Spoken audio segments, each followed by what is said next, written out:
always knew he was calling his business, but I just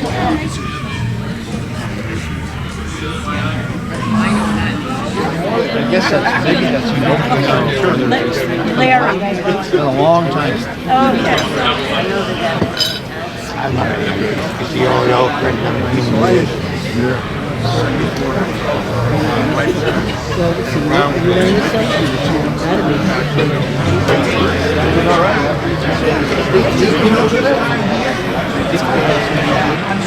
Just before white flag, I said I knew he's got me now. Yeah. I'm getting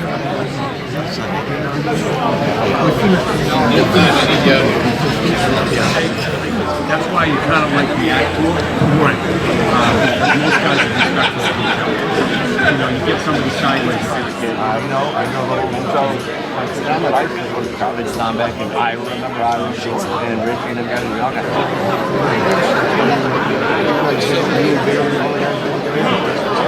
Good afternoon, everyone, and welcome to the 2025 New England Auto Racers Hall of Fame ceremony. At this time, we are going to introduce all of the Hall of Famers that we have with us here today. Class of 2001, Denny Zimmerman.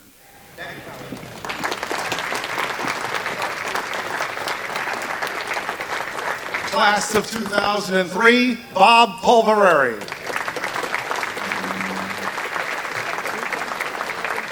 Class of 2004, Billy Harmon. Class of 2006, Robbie Crouch.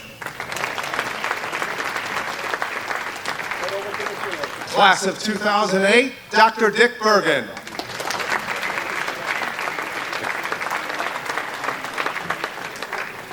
Did I skip one? Yes, I did. Huh? See? Never trust the announcer.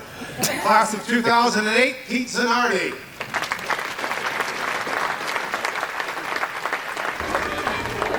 Class of 2009, Bobby Drake.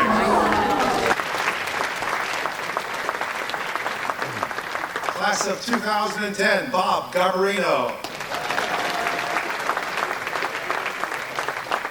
Class of 2011, Stanley Skip Matzak. Class of 2014, R.A. Silva. Class of 2015, John Red McDonald.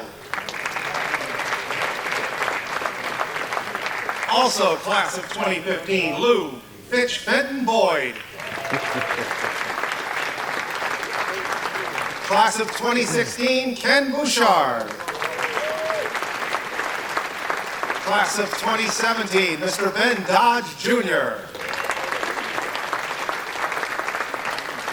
Another class of 2017, Rick Fuller. Class of 2018, C.V. Butch Elms. Class of 2019, Ed Flimke Jr.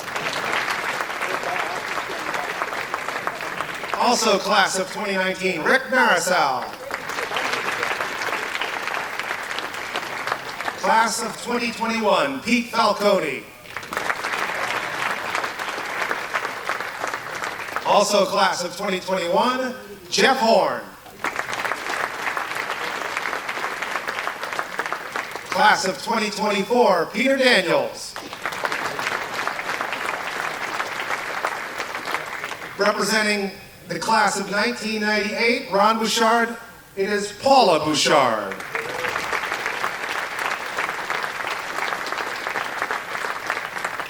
Representing the class of 2000 for George Summers, please welcome Maggie Summers.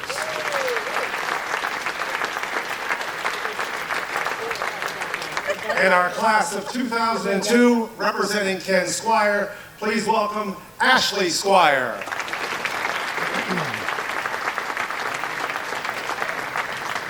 And now our 2025 inductees. Please welcome Bruce Cohen.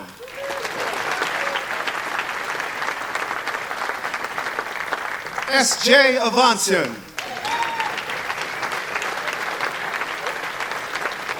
Irvine Brother Eastman. Dick Brooks. Bruce Gomer Taylor. Tony Hirschman Jr. Mark Bones Boussier. Barry Cannell. And the governor of the state of Vermont, Phil Scott.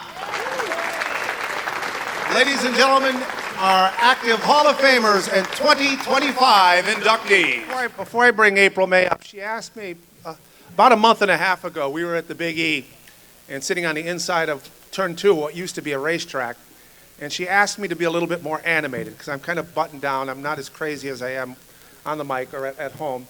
But today we're going to hear a lot of stories of how people got started. And she said to me that last year at Ben's Swap and Sell in January, I was doing what I did at the near trailer. I was telling stories. And she said, I left, and the young lady said, who is that? And she goes, he's the guy who's our master of ceremonies at our banquet. So if you don't watch a little show that Ben Dodge and I are on Friday nights on Flow, basically my start was my parents knew how to control me.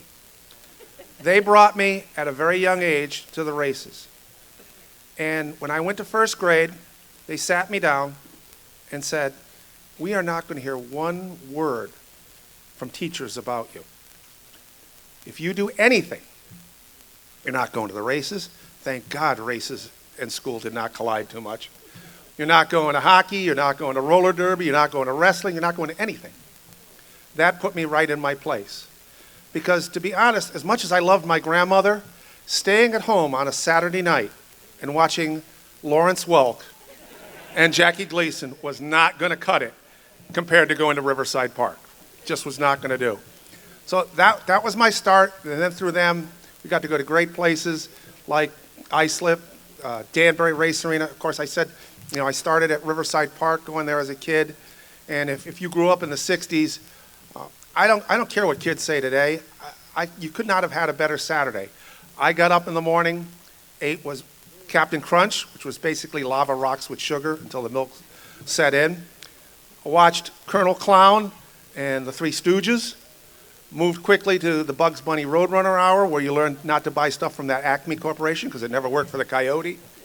Wacky races, cartoons all morning, and then wrestling, roller derby, and whatever the Major League Baseball game was of the week. You didn't get the choice like you do today. And then around sometime, I don't know, 3 o'clock, my mom would say, well, if you think you're going to the races, you better get ready. What did that mean? Put on my best STP t-shirt and my Billy Greco jacket, and off we went. And had the greatest of times at the races, and then finished it. I know Mike Joy's not here tonight. I know he might have coined bump and run on the tracks between Gordon and Earnhardt. That didn't happen. It happened actually at Riverside Park, and not even on the track. Because if you ever did go to Riverside, as you came out of the track, you took a left, there was the miniature golf, and there was the beer garden where my parents would hang out with the drivers, because that's where they would hang out. And we were allowed to run kind of free. Well, right next there was, you could run these drive these Model A or Model T cars. Now, they were on a rail, but at 7, we kind of got the idea, if we got it going fast enough and cut the wheel hard enough, we could get that thing to jump the rail, and we were driving all over Riverside Park. Never happened. So then my friends and I came up with, well, we got to try to turn the fastest lap. So we took turns.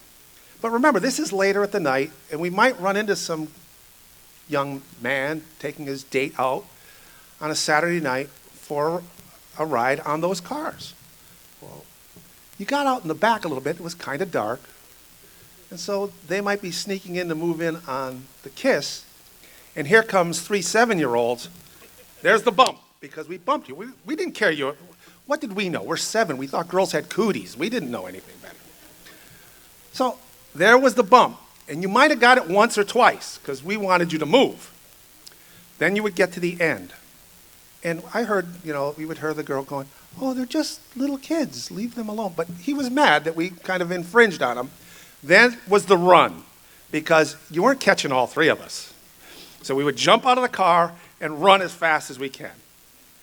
That's my start. I'm sticking to it. I've been at it. We're going to the races. Wow, I'm 65 now. That's my start, and we're going to hear a lot of other great stories a little bit later on today. And right now, it is my pleasure to introduce the president of the New England Auto Racers, Miss April May Preston.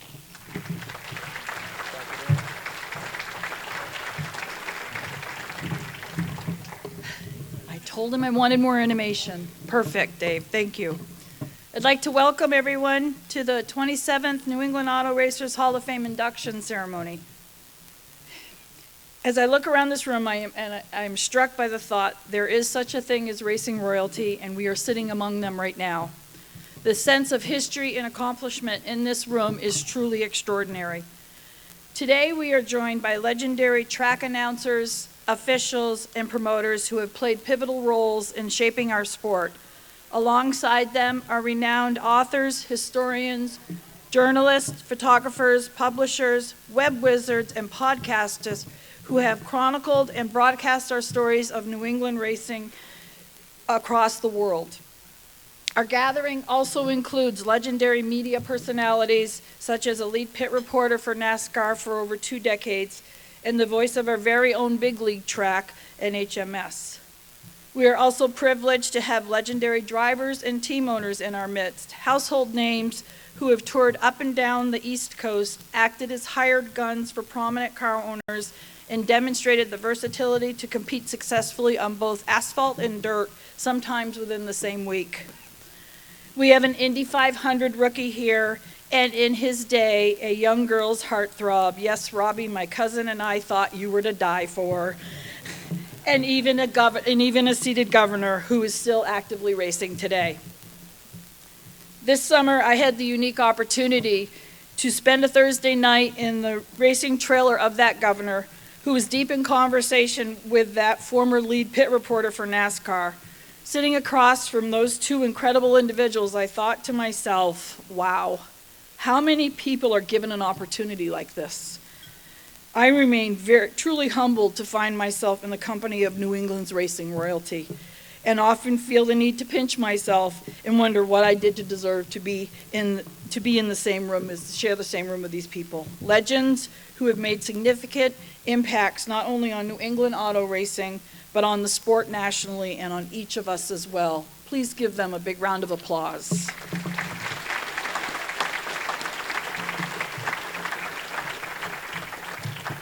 It feels like just yesterday when my husband Butch was inducted into the Hall of Fame and expressed his desire to do more for the club. That was 7 years ago. When I saw a call for help, I volunteered to be the treasurer, and now in my 3rd year as president, it is an honor and a privilege to represent NEAR. I take this responsibility seriously, and I am deeply committed to the continued success of the organization. This year, we proudly displayed our mobile museum, which will house your plaques after today, in multiple times from Westboro, Mass. To Waterford, Vermont in the north. We were invited to participate in a day with Ryan Preece at the Big E, and our presence was so well received, we've been asked to return next year. At one point, there were people waiting in line to go through the trailer, which really warmed my heart. It was amazing. I continue to work closely with the New England Racing Museum to establish our permanent display featuring a perpetual plaque listing each class inducted into our Hall of Fame. The engraving for this display will be happening soon, although I'd hoped to have it done this year. Time just got away from me, but my goal is next year we'll be able to unveil this lasting tribute to everyone. I want to extend my sincere thanks to the selection committee for their continued dedication and commitment. Each year, they carefully review hundreds of nominations and narrow them down to the best, we feel, 16 that are then moved forward to all Hall of Fame members to vote to come up with a class of 8. This year we had a tie, so we have 9. Your peers are the ones that voted you in. I'm deeply grateful to our wonderful volunteers for their invaluable assistance in organizing this event. Without your hard work and commitment, none of this would be possible. It is with a collaborative effort that everyone here, that NEAR remains relevant and vibrant a vibrant organization dedicated to celebrating the rich history of auto racing in New England as the sport continues to evolve. By working together, we can ensure that NEAR thrives for generations to come. A person either loves racing or truly loves racing. This room is filled with those who truly love racing. Today, we gather to celebrate the accomplishments of 9 extraordinary men who have had a positive impact on New England auto racing, as well as several other men and women who will be receiving awards for their contributions to the sport in the region. I believe our legacy is why we are here. The present is our responsibility to preserve that legacy, while at the same time working to keep our future relevant. I hope each of you has a wonderful day as we celebrate Bruce Cohen, S.J. Avanson, Brother Eastman, Dick Brooks, Gomer Taylor, Tony Hirschman Jr., Bones Bouchier, Barry Cano, and Governor Phil Scott, who today is Phil Scott the racer. Tomorrow he's the governor. Thank you very much. At this time, we will be playing a video memoriam to the drivers and Hall of Famers that we have lost over the past year.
Now, at this point in the program, I would like to do a roll call. First of all, how many rookies do we have here in the field today that are wearing the yellow stripe? This is your first Hall of Fame banquet. Okay, we have a couple. All right, we have a couple of rookies. Matt, you are no rookie on the field, neither. All right, let's do a roll call of states. How many people are here from Vermont? I'm not the only one this year. All right, Justin. New Hampshire. Maine. Oh, okay. Massachusetts. That's going to be the big. Connecticut. And my mom's home state, Rhode Island. Well, that's it. Now, the 2 states that we've annexed to the north, North Carolina, Florida. Okay. Yeah, Maryland. We've annexed Delaware. All right. Pennsylvania. I didn't think we annexed them yet to the north. So at this time, I'd like to bring up Paula Bouchard and Ann Flimke, as they will be awarding the Ron Bouchard Memorial Award. Good afternoon. As always, it's nice to see so many friends here for another NEAR Hall of Fame induction dinner. On behalf of Ronnie's family and my family, I'd like to extend our congratulations to this year's inductees and their families. I know that this day will become a cherished memory for all of you. The Ron Bouchard Memorial Award honors lifetime achievement in auto racing in New England. This year's honoree has not only achieved great things in his dual careers as journalist and broadcaster, but he has continued to achieve through his efforts to honor New England's racing history.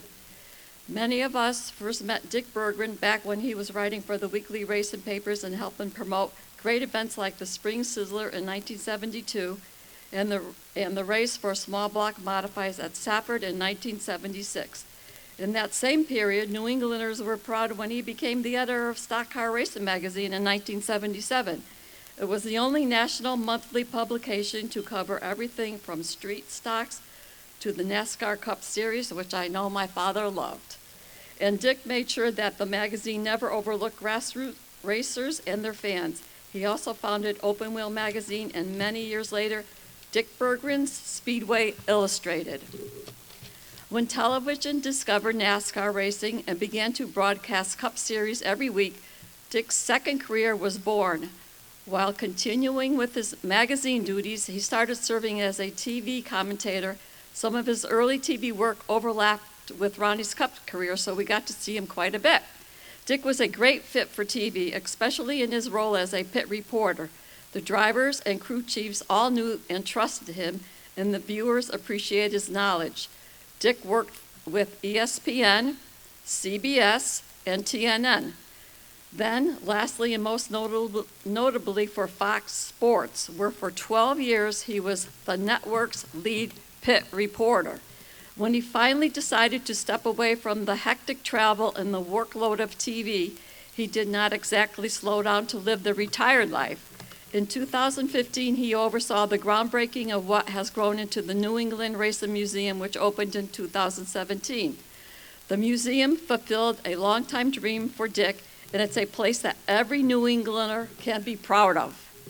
On a personal note, it was Dick who gave the induction speech when Ronnie was part of the first near Hall of Fame class back in 1998, as it was nice to see Dick himself inducted in 2008.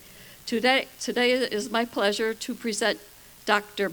Dick Bergman with the Ron Bouchard Memorial Award. Thank you. Oh, thank you. Wow. Well, You're going to get questions asked of you. I am. Yes. What makes you think I have answers? Yeah. A little question and answer period. Questions that people want to know. All right. That they want to know of the great Dick Bergman. And we heard about your He's not well-rounded. here today. Oh, he's not. No, the fake one is here me. today? Yeah, it's just me. Yeah. Now you become the interviewee as opposed to the interviewer. And we heard about your well-rounded career that Paula just mentioned. Is there one part of what you've done closer to your heart than something else? Yeah, I think the museum. The fact that we now have a place where we can say the history of New England racing is very important. I think everybody sitting here. We've got a place where it all can reside. In fact, this week, I had a car pull up, and he backed up to the front door, and he unloaded 15 banker boxes of photographs of early racing. We now have a place for all that stuff. So those who come after everybody who is sitting here are going to know everybody who is sitting here. I'm proud of it. Now, unlike a lot of us, you weren't necessarily born into auto racing. Where did the influence come from? Was it a person? Was it a trip to a racetrack? What got you into this industry? It was a trip to a racetrack, and I sat in that grandstand. I couldn't believe my eyes. Those cars were so fast, they were so loud, and one in particular struck me, Art Russo, car 621, who became my hero from there on. And I was 8 years old when I saw that first race, and I promised myself I was going to see a lot more of that. I sure have. Yeah, for sure. Now, you probably, more than anyone else in this room, have traveled to racetracks from coast to coast and probably internationally. Is there a favorite racetrack of yours? There have been so many. Bear Ridge Speedway. Yeah, Bear Ridge Speedway in Bradford, Vermont. Go there every Saturday night. So we'll mark that as your favorite. And one last question that people want to know. You've traveled endless miles in all of your career with all of those wonderful things that you did throughout your racing life. What are you traveling these days to see for racing? Well, let's see. This summer I did get to Bear Ridge Speedway. I got to Thompson. I got to Star Speedway. A couple of more too. Stafford. I got to Stafford. So I got around. And when I get back to Daytona, I'll leave from here in a couple of weeks. We'll go to Daytona. I'll be at Volusia County Speedway, and they got a pretty big one down there too. I'll go to that one. Should just chalk up a few more, right? Yeah. Oh, yeah. Well, might as well go to the races. Dick, congratulations. Thank you. Thank you very much. So at this time, if she is ready, we will return to the stage April May Preston Elms, and she will have the presentation of the Outstanding Woman Award. Our first lady we're recognizing today is Joan Garbarino.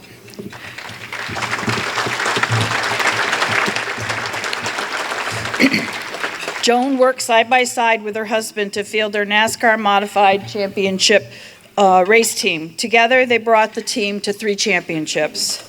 Bob's team ownership and Joan's unwavering support made them central figures in Stafford Speedway's modified racing history, and ceremonial roles like Grand Marshal duties honored their contribution to the local and regional racing community. When she was young and started dating Bob, a relative of hers suggested they go to the races. Joan was quoted, "We did. Little did I realize at the time what the future was going to hold." From there, for 55 years, Joan was intricately involved in managing the Mystic Missile team operations, securing sponsorships, managing schedules, scoring, and moral support for the drivers and the team. Her presence at the races and events was crucial to the operation and motivational aspects of the team, reflecting teamwork behind each championship and race preparation, and she earned the respect as one of the first ladies of the NASCAR Wheel and Modified Tour. She was as dedicated to racing as she was to her family. The quintessential team mother, Joan, made sure that the guys were always well fed and taken care of as they were traveling each week to compete at racetracks as far west as Indianapolis, south as Daytona, and north in Ontario, Canada. It was important to her that everyone who was a part of the team feel like they were family. Women in racing was not the norm in the 60s and 70s, and she is considered one of the pioneers, along with the likes of Lois Matzik, award winner in 2024, and others, in opening doors, making auto racing more accessible to women. Sadly, Joan was taken from us in 2021. I never had the pleasure of meeting her. I would like to ask Bob to come to the stage to accept this award, and I will turn the mic over to Peter Falcone, who's going to ask you a few questions. Where is he? Bob, congratulations. Thank you. A lot of times, the crew members that get their hands dirty every week are the ones that get all the credit for making a race car go fast, but I'm sure Joan was as important as anybody that turned a wrench on those race cars. She was, because it's amazing what a 5'2", blue-eyed blonde, how positive she can direct people in what they really want to do and need to do, you know. Kind of held it together for everybody. In many ways, yeah, you know, she took that extra element and put it back in and made you work for it, you know. And I'm sure well appreciated by everybody on the team. It certainly was, I believe. The team is the team, and she was part of it, but she, I had this all figured out, you know, ahead of time. But there was many people on the team that referred to her as Mom. And it wasn't a eat your spinach mom. It was a mom that was sitting quietly off to the side, watching how people were doing whatever they were doing, and to a great degree watching what they were doing with their life. And she influenced a lot of people because of that. That's a special woman for sure. Is there a particular race, a particular time, a particular night at the shop, whatever, that kind of stands out to you? I'll tell you what stands out to me is today. I think that's a culmination of the nights and the track and the travel and all that. And I think it's just...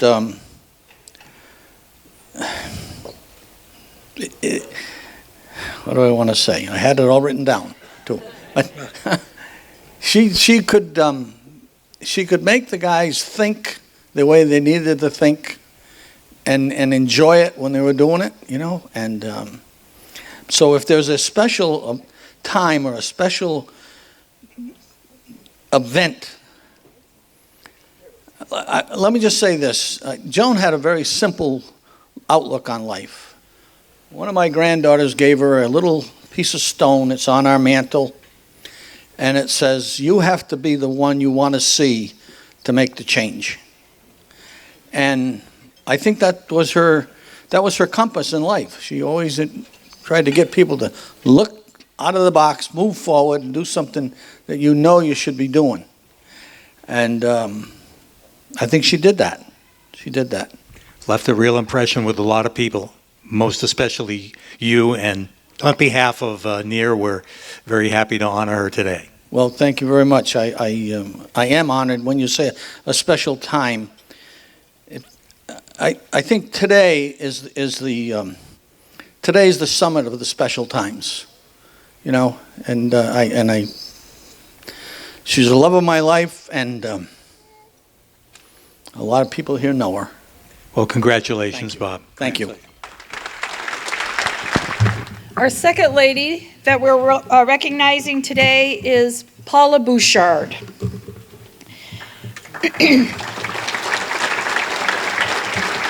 Few people have seen the ins and outs of auto racing from as many viewpoints as Paula Bouchard. As the daughter of a modified legend, Ed Flemke, and the speedways of the Northeast became as familiar as her backyard. You can look at the period as this is the first part of Paula's 3 lives of racing. She was part of a short track era that was equal parts great competition and great commodity. No surprise when that the daughter of a race driver would marry a race driver. So it was that Paula became Mrs. Ron Bouchard. By then, Ron's modified success had catapulted him to the NASCAR Cup Series, where he quickly found his footing. In his 11th Cup start, he and Paula stood in victory lane after the Talladega 500. That December at the Waldorf Astoria in Manhattan, Ron was named Rookie of the Year. For Paula, these were the early days of her second racing life. Throughout the southern portion of Ron's career, which also included 2 Busch Series wins at Darlington, he never relocated, remaining anchored to his hometown in Fitchburg, Mass. That was the start of life number 3 for Paula. When Ron experienced success in the South, Paula, like Maggie Summers, stayed home to manage their business and take care of the family. She was content to support Ron in his success as she and her father and brother taking care of what needed to be taken care of so that they could have racing careers most drivers just dreamed about. She was born into racing, and she and Ron always felt that their racing family were just as much as family. As their family in Fitchburg. In 1987, he retired from racing, and together they grew the single dealership into a multi-brand Ron Bouchard's Auto Store.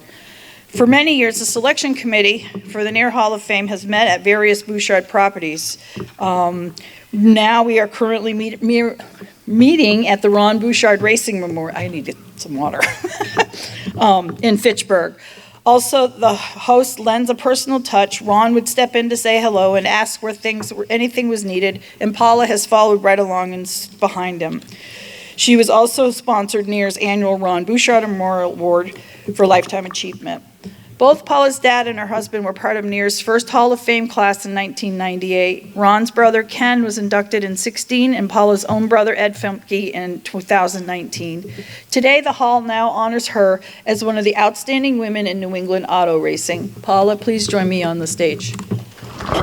You're not going to get away that easy, Paula. We got to ask some questions for sure. You know, April May touched on the fact that you really had kind of a unique vision of the sport in all the years that you were involved. But let's go back to the beginning. The daughter of the great Eddie Flemke, what was it like traveling around all those great short tracks all over the East Coast back in those days?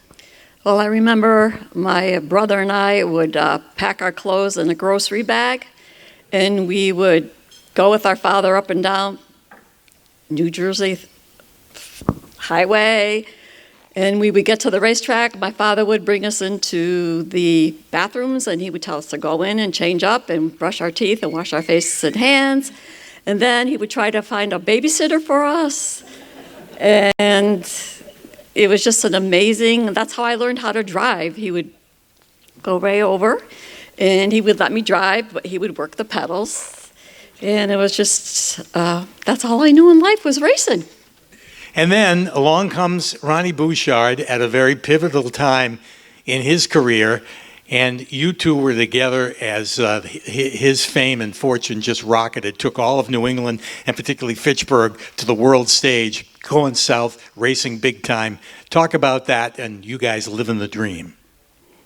Well, back then it was a little tough because they really didn't like us Northerners, but luckily with Ronnie's shining personality, we were very well welcomed, and that's how it all took off. Yeah, and a lot of fun, right? Absolutely.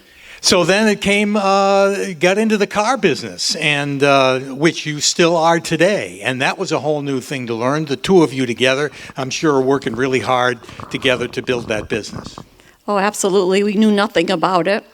So we just stuck together, and as I always say, it's the people that surround you that make your success.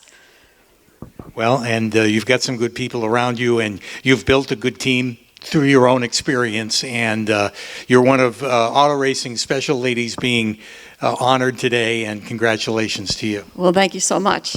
But I thought of something that I wanted to say. Well, I wouldn't be up here if it wasn't for my father, my husband, my brother, and my brother-in-law. Racing has enriched my life in so many ways, and the best one is you people sitting in this room. My father once told me something I'll never forget. Behind every successful man stands a woman. This is for all you ladies. Our next award will be the Rada Mitchell Media Award. And our presentator will be Scott Ingersoll. Good afternoon, everybody. Congratulations to all our Hall of Fame recipients or inductees today and all our award winners. The Rada Mitchell Memorial Media Award, the 2025 award winner is Phil Smith. A little bio on Phil before we ask him to the stage. Phil has been an enthusiastic follower of auto racing for over 7 decades. He first became interested in racing at the Kingston Fairgrounds in Rhode Island. In 1969, he authored an article about his favorite driver, Fred DeZaro, for a contest hosted by the Cavalcade of Auto Racing. This column awarded him an all-expense-paid trip to Langhorne Speedway. When Fred pursued the National Modified Championship in 1970, Phil accompanied the family on many occasions. At this time, Phil began contributing a weekly column to the New York-based Gator Racing News. In 1971, he transitioned to the newly founded Speedway scene, maintaining a column that appeared on page 2 for over 25 years.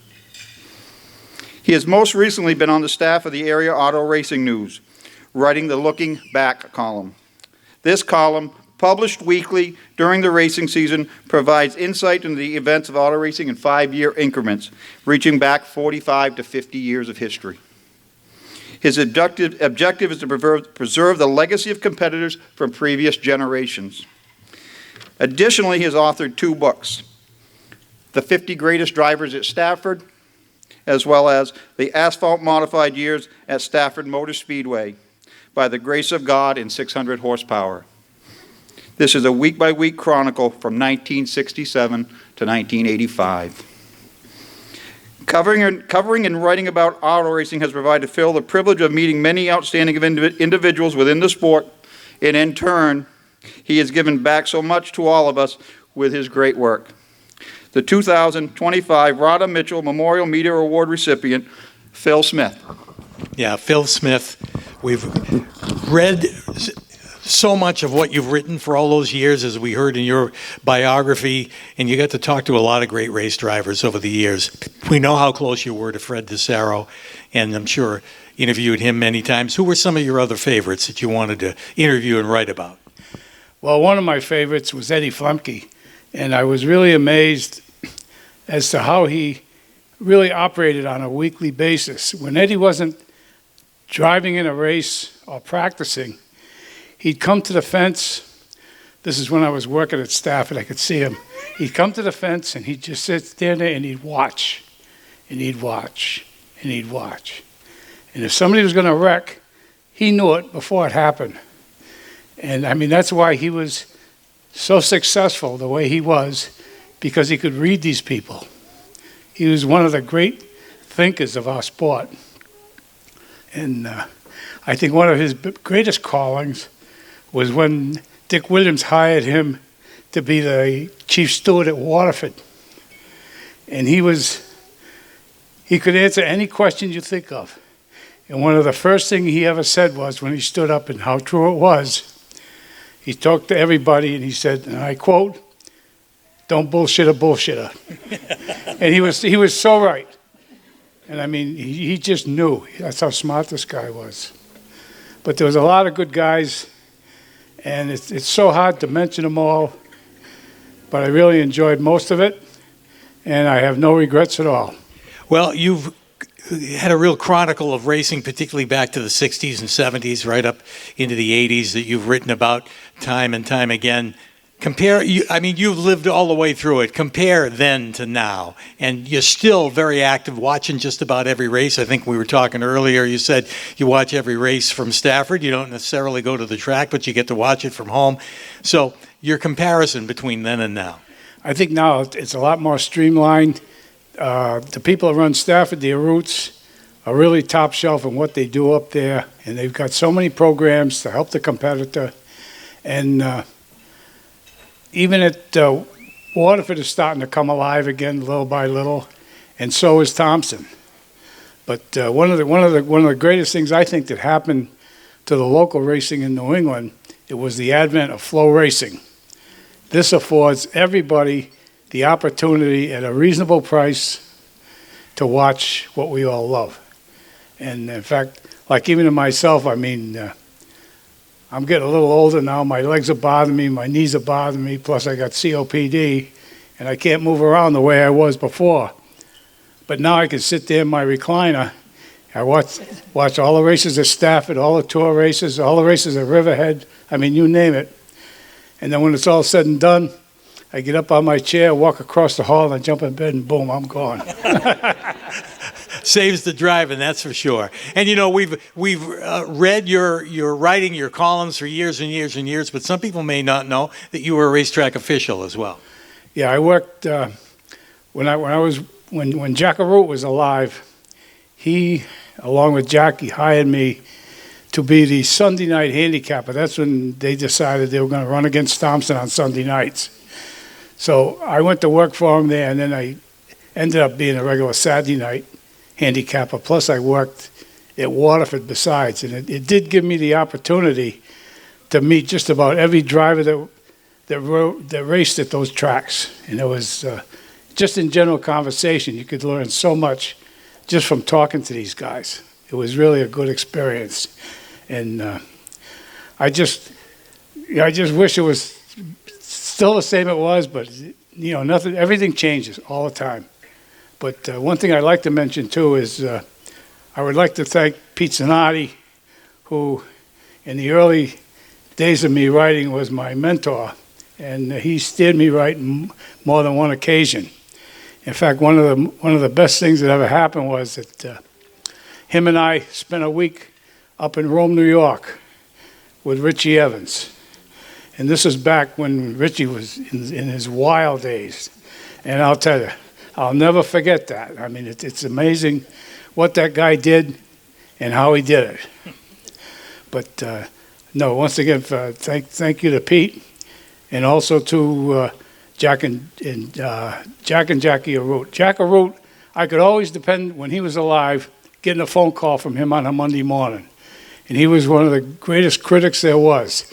And it was constructive criticism, not lambasting, so to speak. And I learned a lot from him, just listening to him talk. And I miss him. But hopefully, you know, things go on and everybody will have a good year this coming year, next year, and we'll have another good year to talk about. But I'd like bringing back, I keep talking about, I got most of this stuff on a flash drive, so everybody asks me, how do you remember all this stuff? There's no way you can remember it. But Microsoft Word and a flash drive works wonders. Well, we don't want to keep you from taking off to Florida. We know you were within days of that, so everybody that goes to Florida can go visit Phil, right? Oh, yeah. Right on the way to Marco Island. Yeah, Holden Court. Well, congratulations. We've enjoyed everything that you've written over all these years and all the accomplishments and what you've brought to the sport, and congratulations on your award today. Thank you. Thank you very much. At this time, to present the Frank Murata Jr. Award, I'd like you to welcome to the podium Mr. Butch Elms. Good afternoon, folks. I was asked to present this award to Paul Belfay because of a little bit of my history with Northeast Speedway. Our family was present when it first opened in 1959, fielded a car driven by Leland Ingerson. We watched the race come to full peak in the early 60s, going from dirt to pavement, 62. Then watched the car counts fall off a little due to other tracks opening, and eventually resulting to closing the doors in 1966. During its 8-year lifespan, our New England Auto Racers family left their mark at the track. Harold Hard Luck Hannaford, class of 2009. Johnny Gamble, first ever feature winner at Waterford, class of 2008. Harmon Beaver Dragon, class of 2004. Stanley Stubbfadden, driver, class 2003. George Barber, car owner, class of 2007. Archie Blackadar, flagman, class 2010. Roy Pappy Forsythe, class of 2014. Ronnie Bethlehem Bombshell Marvin, class of 2015. Lloyd Hutchins, near selection committee and lifetime member. And Ken Squires, class of 2002. As a kid, remember Ken, the first year at Waterford, announcing from the back of his station wagon with a speaker on top of his car. That's before they built the announcer's tower. Northeast Speedway is recognized as Vermont's first organized auto racing track under the guidance of Northeastern Racing Association, the state's first motorsports sanctioning body. These pioneers laid the groundwork for a sport that continues to thrive today.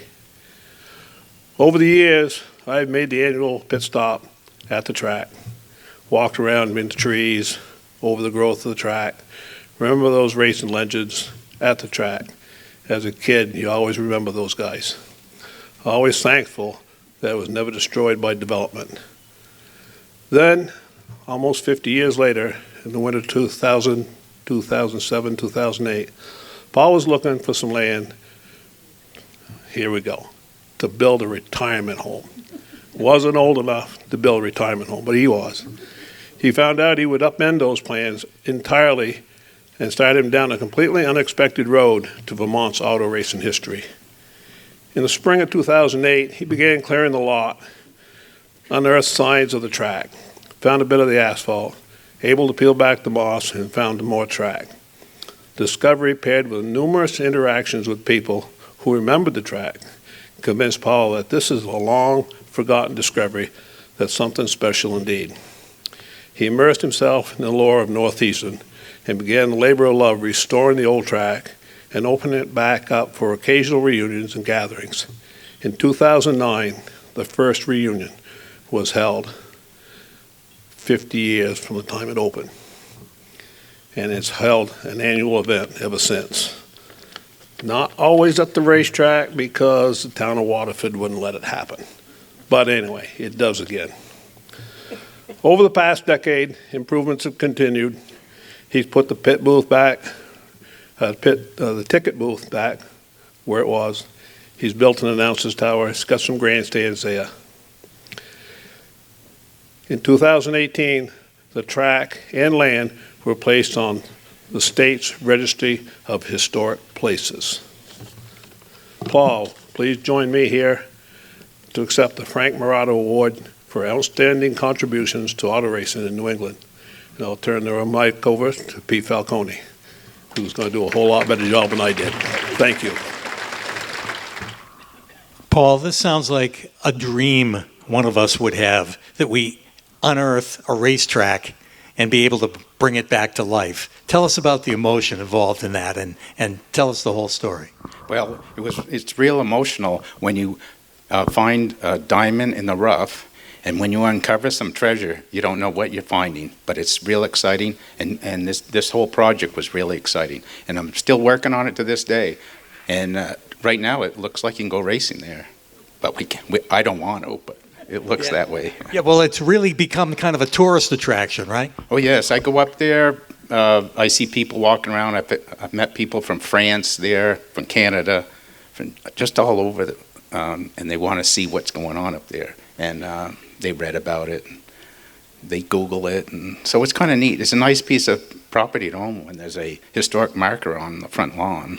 So, but it's not going to be a retirement home, I guess. No, the home went by the wayside. So you had no idea the track was there? I knew there was a track there, but I didn't know the history of it. And when I started clearing it, people kept coming up to me and told me, you know, they knew the history of. So I went to the local library and read all the old newspapers, and they had people come up to me with scrapbooks. And I said to my wife, I guess we're not building a house here. Well, this is, so many of us have kidded about the fact that, we'd like to tear down that shopping plaza where the racetrack used to be and put in a racetrack again. You've actually lived that dream. Yes, I have. So there won't be any housing developments there. And so it'll be a racetrack for the more than the foreseeable future. But right now, yes, and when it's time for me to give it to another caretaker, it's going to be a sad day for me. I believe it. It's been an emotional project, I'm sure, but we congratulate you and we thank you for that project of actually bringing a speedway back to life. Well, thank you very much. Not many people probably want to do that. Well, you got it done. And Paul, congratulations on your award today. Well, thank you for this award. I really appreciate it. Thank you. At this time, we'll start to induct our members into the Hall of Fame. And I'd like to bring up our first introductor, and that is Pete Zanardi. He's the class of 2008. He's been a journalist, a PR director. He was the PR director in Stafford's heyday back in the 70s when I was a little kid reading the Pit Stopper magazine. He spent over 4 decades reporting on New England motorsports, a sports writer for the Manchester Herald, Hartford Times, New Haven Register. Also contributed to Stock Car, Open Wheel, and Trackside magazines, and was the media relations, as I said, for Stafford. And I first got to meet him at the Waterford Speed Bowl when I started back in 2005. So a baseball writer, he's inducted into the Hartford Twilight League Hall of Fame. He served on the Near Hall of Fame committees in the Frank Murata Award and won the Dan Party Award in 2012. And at this time, I'd like to welcome up Mr. Pete Zanardi. Congratulations to the whole class of 2025. It's an impressive group, and that includes Bruce Cohen. And it's my honor to induct him here tonight. In preparation for this job, I received a copy from Bonesy of a report on the 1977 Spring Sizzler. The very first sentence of that report reads, Richie Evans was slurping steamers and beer with Bruce Cohen and his band of Bostonians. There's not another word in that story about Bruce Cohen or why in the hell he belonged in the first sentence of the report. The race was won by Maynard Troyer, by the way. Truth of the matter is, even back then, Bruce Cohen had his fingerprints all over this sport. Mentioning more than his name was not needed. The writer, for instance, didn't have to point out that Bruce was part of the trio, along with Dick Berggren and Lou Boyd, that brought the then revolutionary Spring Sizzler to Stafford. That story is now more than history. It's racing folklore. It's the stuff of legend in New England. But there's more. The night before that first Sizzler, Bruce Cohen was looking down the length of a loaded pistol at Jackie Arut. And it makes sense. Who else you going to put in the Stafford office with a loaded gun charged with protecting the Spring Sizzler purse money? Had to be Bruce. Who else? There are just so many Bruce stories. Stories he tells and stories we tell about him. 6 decades going back to his schoolboy days and 2 phases that included fan, writer, radio personality, car owner, promoter, consultant. There's a ton of them. There's comical stories, like that nude photo in Stock Car magazine, like that barber's chair that now sits in the Pro 9 Museum, and his role as Lenny Bowler's haberdasher. The Cohen Bowler story is a gem. And it actually began with Bowler coming to Bruce's rescue on the highway when Bruce was driving broke down. And there's stories of more significance, like his contribution to the organization that honors him today. He was a vital force in getting this organization off the ground. I can testify to that. I watched it. There was a special bond between him and Al Feeney. The little board here is kind of like the treasure house of Bruce Cohen's stories, the result of countless miles these two traveled around the racetracks throughout the Northeast. Ask Lou about Hannibal's elephants on the Mass Pike, the hallucinations that came up from too many miles of driving at too many late nights. Not only did Bruce know everybody everywhere, Boyd will tell you that almost everywhere they went, there were people ready to help them out. Boyd's rendition of the bowler story, for instance, ends with a victory at Lakeville. The Bible tells us, whatever a man soweth, that shall he also reap. I can testify to more than one incident of Bruce Cohen coming to his friend's aid. I have to believe there are more stories like that. Stories that Bruce doesn't necessarily tell, stories that are between Bruce and the individual or the individuals. No question, there's absolutely no question, Bruce knows when to show his cards when he thinks the time is right for that. He's not a guy to hide opinions. But Bruce also knows when to hold his cards, when to not show them. And I personally believe he has as many friends because of that as he does for the stories we all tell about him. Ethan, Nathaniel, Ariana, his grandchildren are here tonight. And I want to tell you, you have a very, very special grandfather. It is with great joy that I welcome my friend Bruce Cohen into the New England Auto Racers Hall of Fame. I would like to thank Near for this great honor. And I'd like to start to say that this 60-odd year journey is all about the people I met. And that's, what more can you say? They're some of the most wonderful people in the world. And it started for me, I grew up in West Roxbury, Massachusetts, 2 blocks from Route 1, and take a left and 6 miles from the Norwood Arena. I could never get there as a young kid, but I'd be riding my bike down the street, and I'd take a left and a right, and there were these 2 race cars, these really colorful race cars, parked in a driveway. It turned out they were owned by Ed Gendro Sr., who promoted Norwood before NASCAR, and they were driven by Bob Harper and Leo Cleary. We moved to Brookline, which to me was a complete waste of time, and after 2 years in Brookline High, we parted ways. So my parents, figuring, well, we got to make something out of this character, enrolled me at the new preparatory school in Brookline. And there, who do I meet? A guy named Butch Walsh, Bobby Rifton. His dad was M&H Tire. This guy made racing tires, and it was really cool.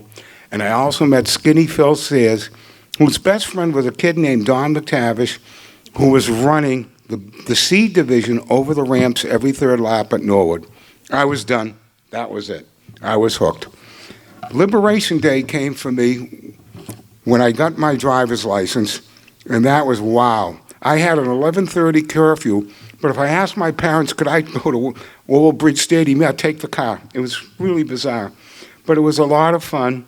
When I started going to Norwood, and I sat up high in the second turn and watched Wild Bill Slater, Steady Eddie Flemke, Red Foot, Smokey Boutwell, the Red Devil, Barney Matty, Joe McNulty, and many others in these colorful race cars, which to me were kind of an outlaw thing, considering my background and where I came from. It was a wonderful time. I started going in the pits, and then I met a bunch of people who had race cars 5 miles away in Needham Gasoline Alley. So I started visiting them, and it was like got to meet a lot of people. Pete Hamilton, Don McTavish, Bobby Melnick, Bobby Bakioki, Jack Malone. And I can't say I was a peer of theirs, I was a contemporary of theirs. I did not drive race cars. I did not have the ability or the temperament. So I started writing in '63 when Illustrated Speedway News had a contest, and I won a couple of them. And one night, I was at Old Bridge Stadium, and I was talking to Fats Caruso, and a fellow named Len Sammons was publishing this fairly new Area Auto Racing News came up to us. I said, Mr. Sammons, that was not the way that race at Norwood was. It ran the way you had it in your newspaper. And Fats says, that's for sure.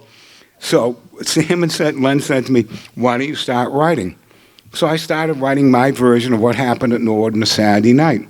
And Carl Merrill, who I had the most honest relationship in the world, we hated each other. And there's nothing wrong with that.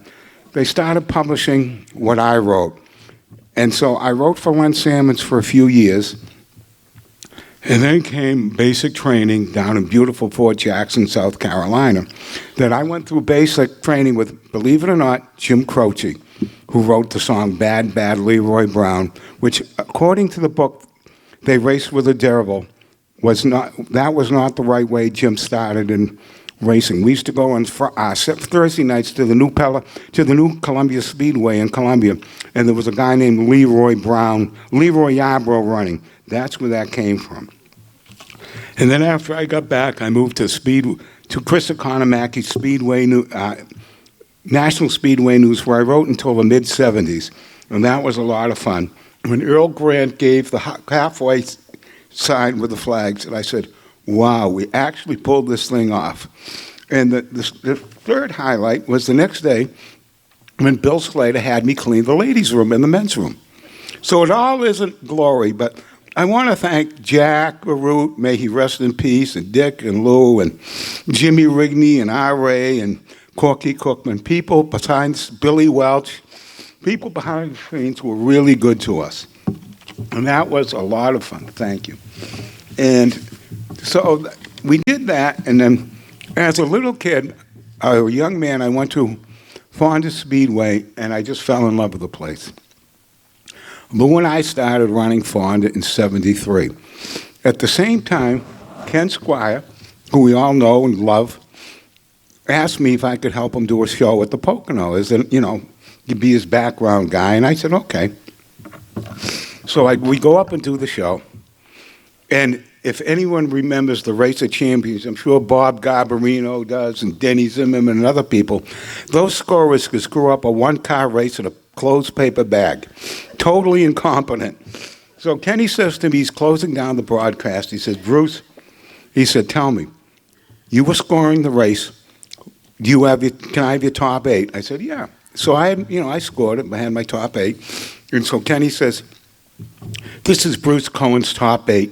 It is not official, but we got to close the broadcast and end the show. I said, oh, that was cool. So we did. I'm at work the next morning, and I get a phone call at 7 in the morning. It's Kenny.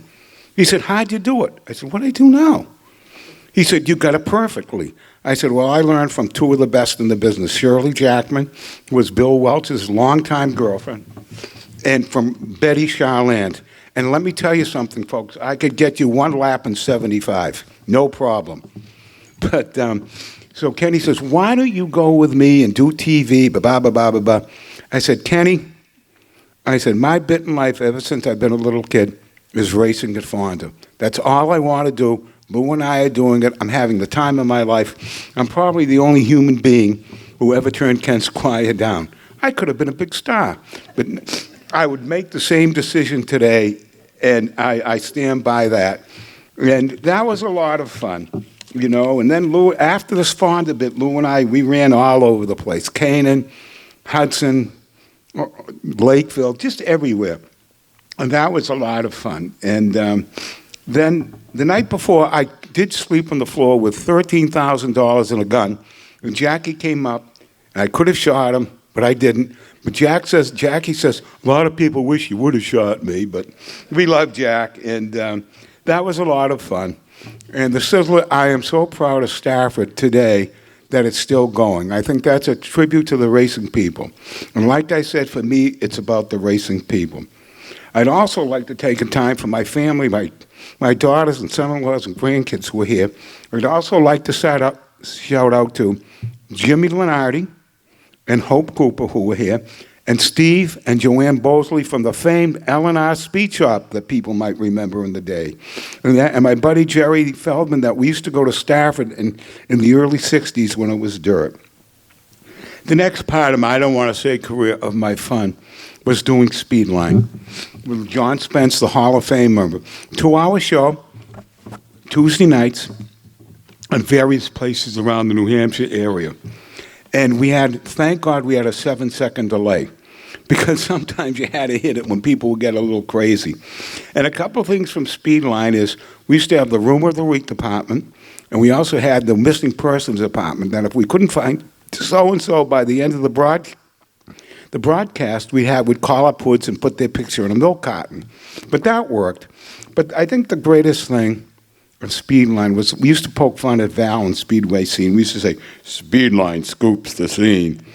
The big thing back in those days was, would Bob Bear get a cup date? And we had an extensive spy network.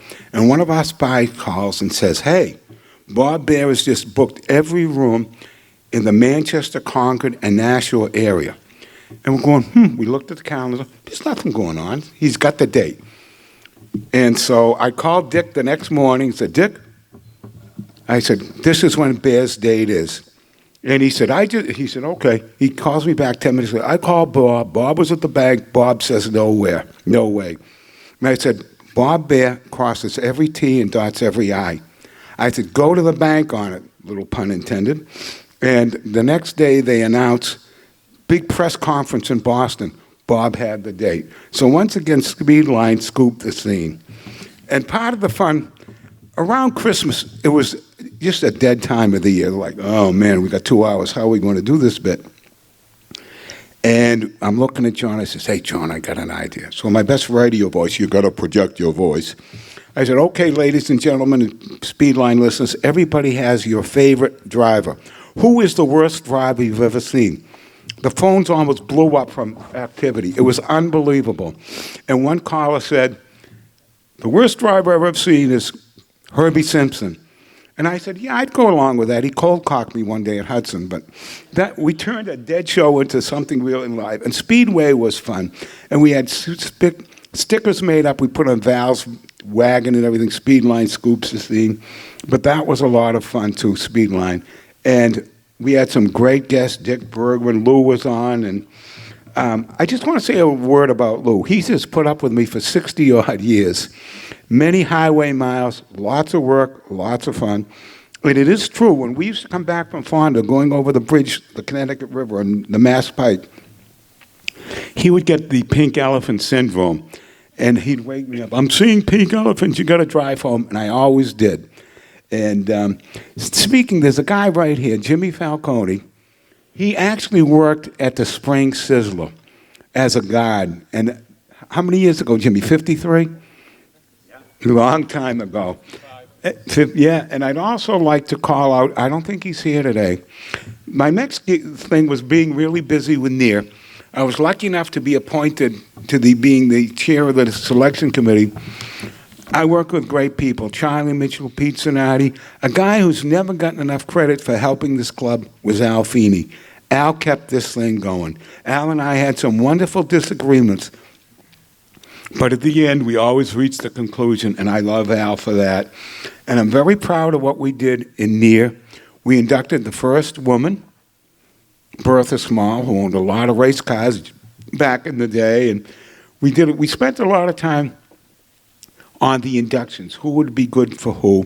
And one of the ones that we came up with was having Kenny Bouchard's daughter, Olivia, induct him.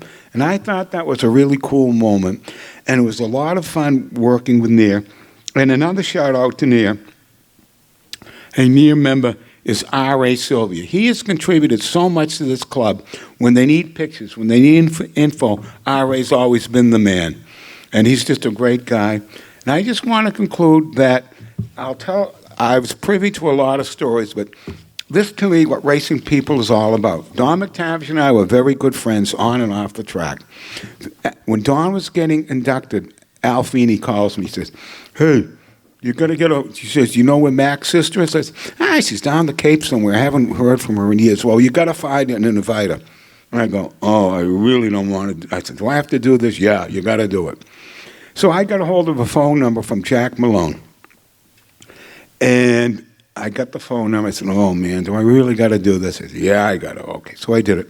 So I called up, hi, I'm looking for Marcia Sayer. That was her married name. She said, this is Marcia. So I said, Marcia, this is a voice out of your past. She says, Bruce, how the heck are you? I said, good. And I said, Marcia, I got something to run by you. I said, Near and a bunch of Donnie's friends, he's being inducted. We would like you and your family to attend. And I said, well, if you don't want to, it's perfectly understandable.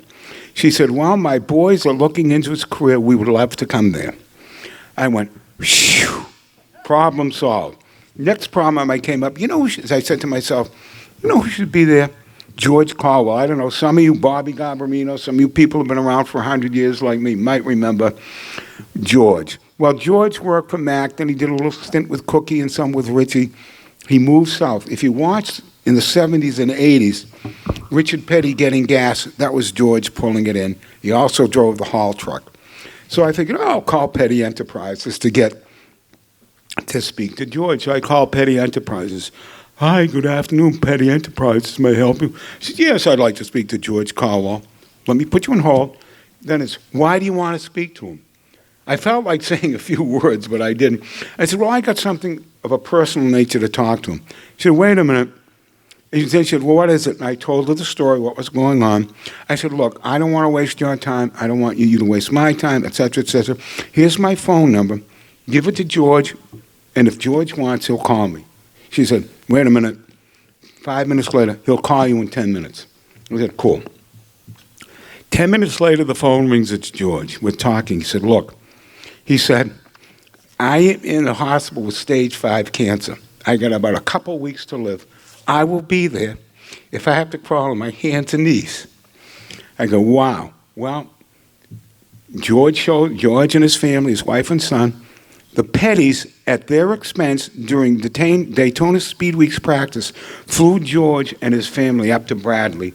The crew picked him up. There was a lot of hugs and kisses and old stories and everything about, George. And we inducted Donnie, and George went back to North Carolina. 4 days later, he was gone. The Pettys were never looking for any kudos or thanks or recognition. And to me, what they did, that's what racing's about.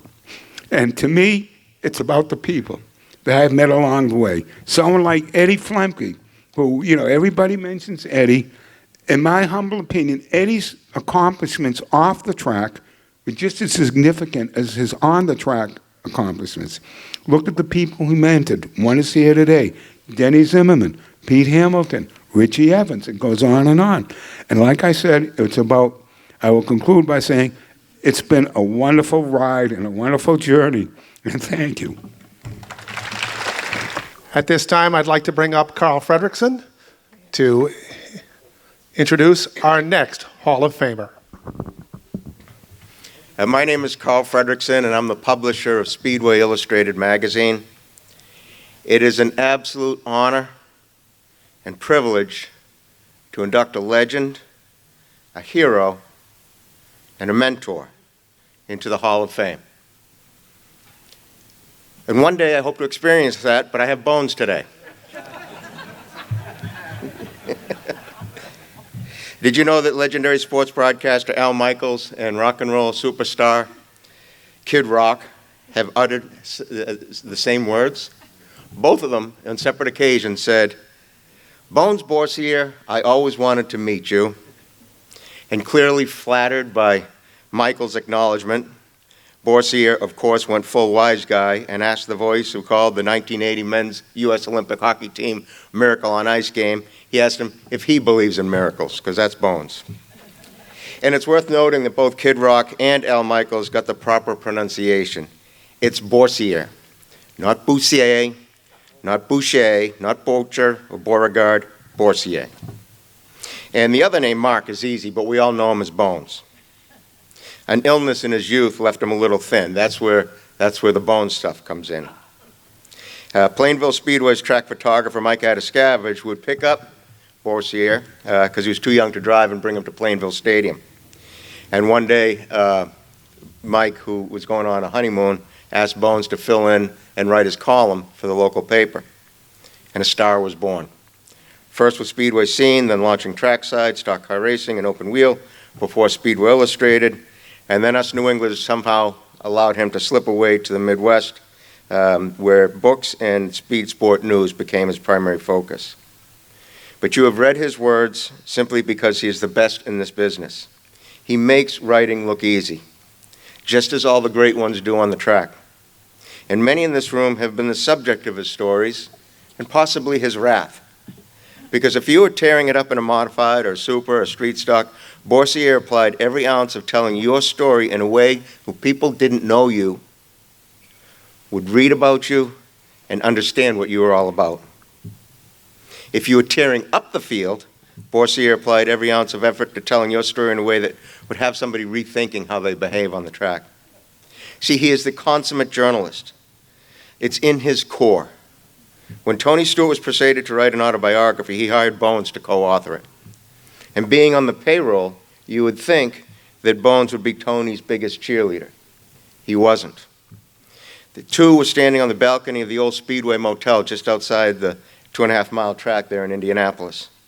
And it was a month after the Rushville Rocket got a pretty big penalty. See, Tony had a Pepsi 400 go sour at Daytona, and he was asked by veteran journalist Mike Mulhern about what happened.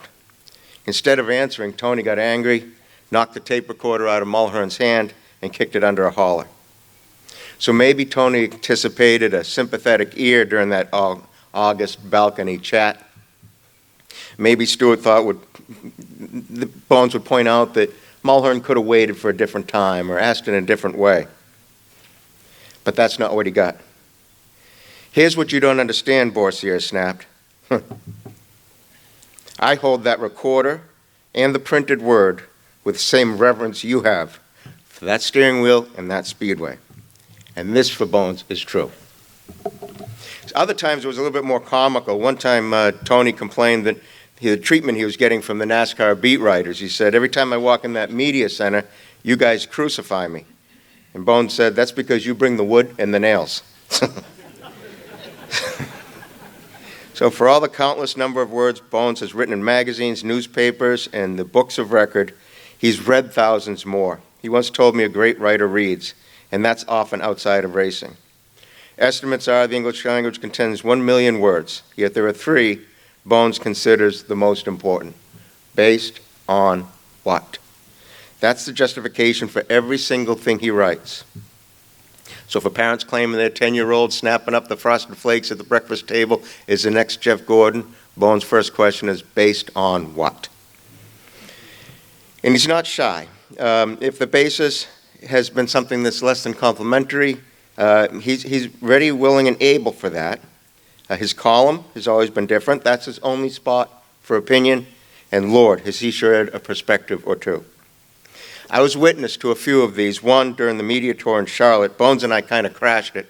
But the point is, we wound up having dinner at a table for 4 with Humpy Wheeler and Michael Kranefus, Michael Kranefus was the head of Ford Engineering at the time, and Humpy Wheeler was the president of Charlotte Motor Speedway. But the important part was that only 2 years before, Humpy Wheeler had introduced the legend car division. And Bones wasn't a fan of the little cars. In fact, he had a column out that said, if this is real racing, then miniature golf is a real sport. And now he's seated just a couple of feet from the guy who invented the class. And all through dinner, I'm wringing my hands. I say, I'm going to see Boursier get beat down here by the president of Charlotte Motor Speedway, and this is going to be great. And I can't wait. Finally, at the end of dinner, Wheeler leaned back and he said, you know, Bones, I don't always agree with what you write, but I always enjoy reading it. Damn it. I was floored. I was furious. Not only were they exchanging pleasantries, but Bones had just heard the greatest compliment any writer can hear, ever. There's simply nothing more than that. There are times when he criticized somebody and rather than get angry with Bones, that person changed their behavior. I saw that too. So he's been a tremendous friend to racing. And with Wheeler that day, you know what that is? That's respect. And if you're someone like me who aspires to be a journalist, in the truest sense of that honorable word, then you have the utmost respect for Mr. Mark Stephen Bones Borcia. Welcome to the Hall of Fame.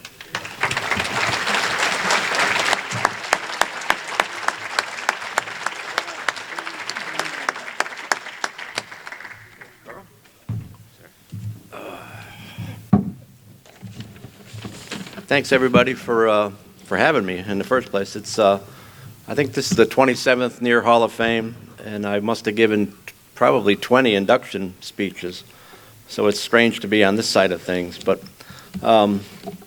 congrats to all the other inductees, and it's great to see all the past Hall of Famers here. I saw Robbie Crouch earlier and Beaver Dragon, and just so many people that you only see at things like I'm sorry, Bobby Dragon, and it's. You only see these people at something like this, and it's great. In the summer of my 13th birthday, I had 2 obsessions. 3 if you count every teenage boy's obsession with teenage girls. But the 2 main obsessions that drove me were reading and racing. I loved reading. I'd read sports, I'd read politics, I'd read newspapers, books, everything. I was fascinated by the idea that the writers I liked all seemed to have their own styles, and I filed that away somewhere. My obsession with racing was a separate thing, but often the 2 would mix. The only track I'd ever been to at that point was Connecticut's Plainville Stadium. Every Saturday I'd visit Phil Hoyt's photo booth to buy that week's issues of Speedway Scene and Illustrated Speedway News. Back home in nearby Southington after the races, I'd pore over every page. So even though I'd only seen racing at Plainville, those weekly papers filled me in on what was happening elsewhere, both nationally and regionally. And every month I checked the magazine rack at a local pharmacy to see if they had the new issue of Stock Car Racing magazine. That was a national publication, but it included lots of stuff about short track racers, and I thought that was really cool. We lived just a couple of miles from the center of Southington, so I'd occasionally walk downtown simply because I was bored. I did that one day in 1973 in July, and I ducked into the pharmacy.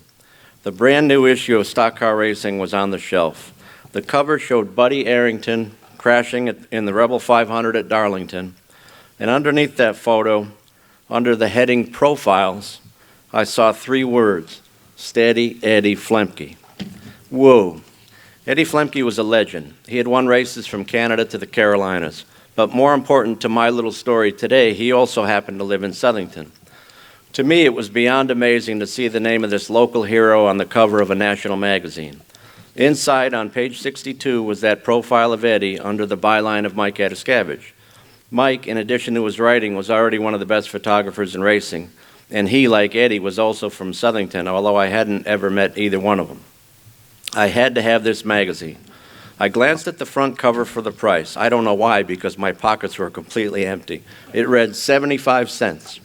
It might as well have said $75,000. I panicked. I could have run home, grabbed the 75 cents, and been back at the pharmacy in an hour. But my young brain was sure that because Flemke's name was on the cover of this magazine in his own town, every copy would be sold by the time I got back. This made me temporarily insane. Confession time. I looked to my left, looked to my right, slipped that magazine under my shirt, and headed for the door, trying to look as casual as possible. I made a right turn on the sidewalk, stepping very and in no way suspiciously. 20 feet away was an alley, and when I hit that alley, I took off like an Olympic sprinter. I ran home on side streets and through backyards, fields, and woods. That was the first and only time in my life that I ever stole anything. It was a moment of weakness. I've told this story to a few people, and they always ask if I later went back to the pharmacy with the 75 cents to make things right. The answer is no. That would have been the correct thing to do, but I could not imagine the shame of having to admit that what I had done. Anyway, reading that story about Eddie, written by Atascavage, a local guy, probably made me think for the first time of writing as a profession. 8 months later, also in Stock Car magazine, in an issue I paid for, I came across a profile of Richie Evans, who had just wrapped up his first NASCAR National Modified title. It was written by Pete Zanardi. I had read Pete's work, but I didn't know him, nor had I met Evans. But just a few lines into that story, both of them already felt very real to me. Pete set the scene in Rome, New York, at a bar called Colyard Charlie's. He described Richie grinning and laughing with a crowd of people around him, asking, "Did you ever run better at Utica, Rome? How many points now, Richie? What happened at Malta?" Again, I was just 13. I had never set foot inside a bar. But the way Zanardi painted that scene, I was right there in the room. I could smell the cigarettes and the beer. I could hear the laughter. I realized that if a writer had a little bit of curiosity and paid attention to details, he could take the reader inside the lives of the people who made racing so interesting. Pete laid out that template for me.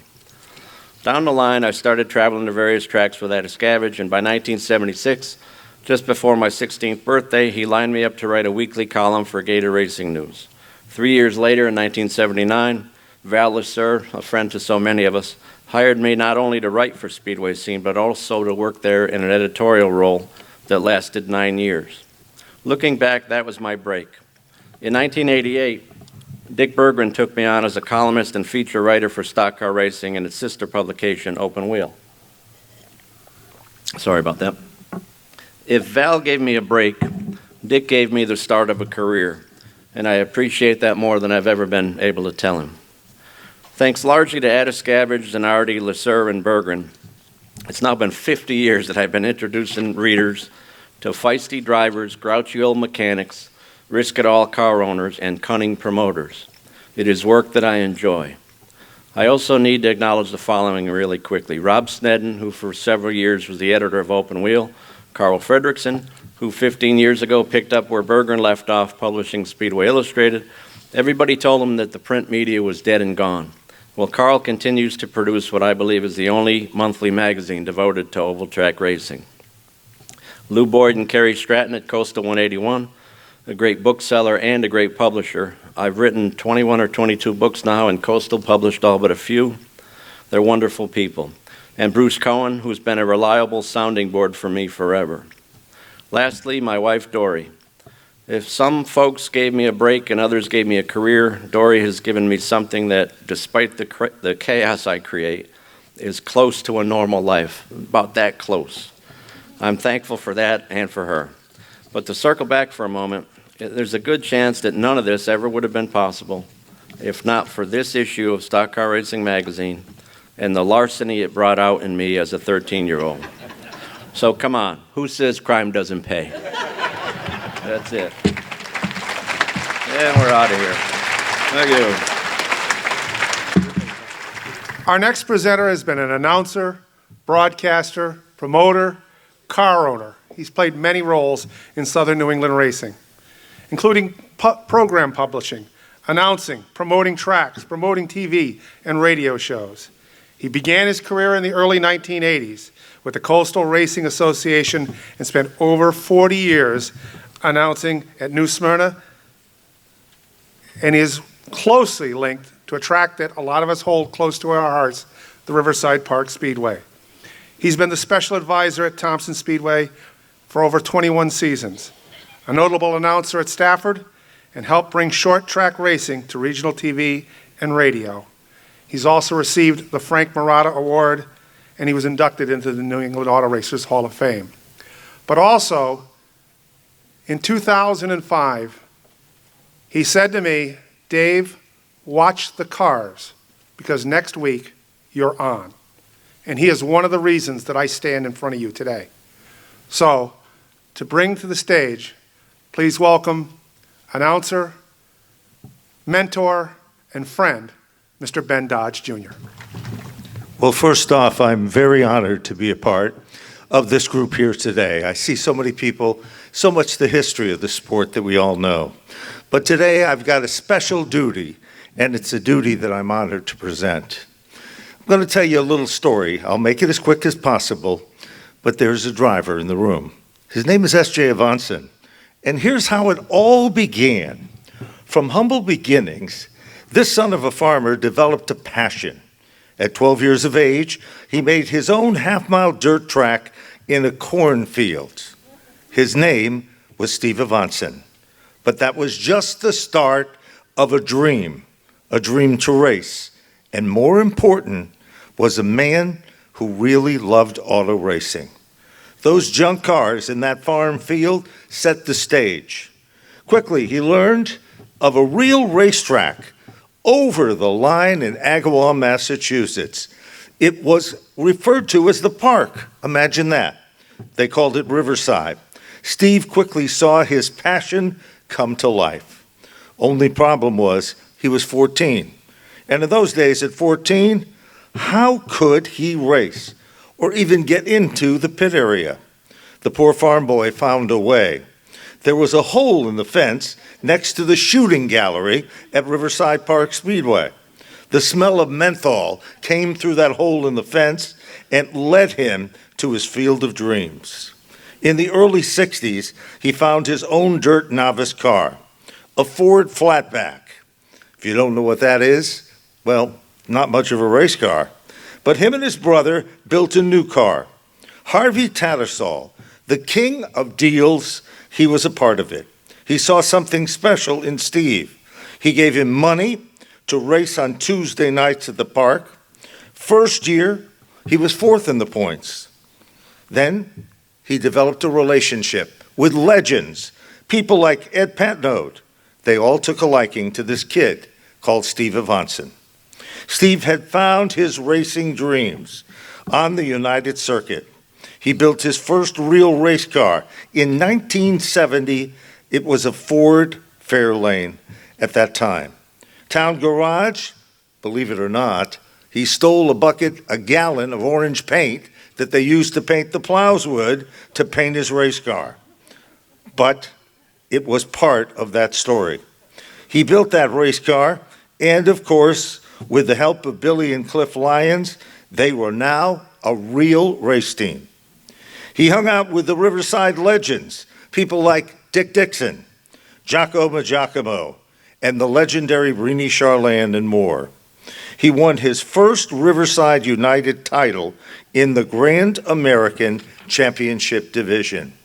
It didn't take long from the 300 sportsman car numbered that Giacomo Giacomo's memorial event was on his list of wins and success.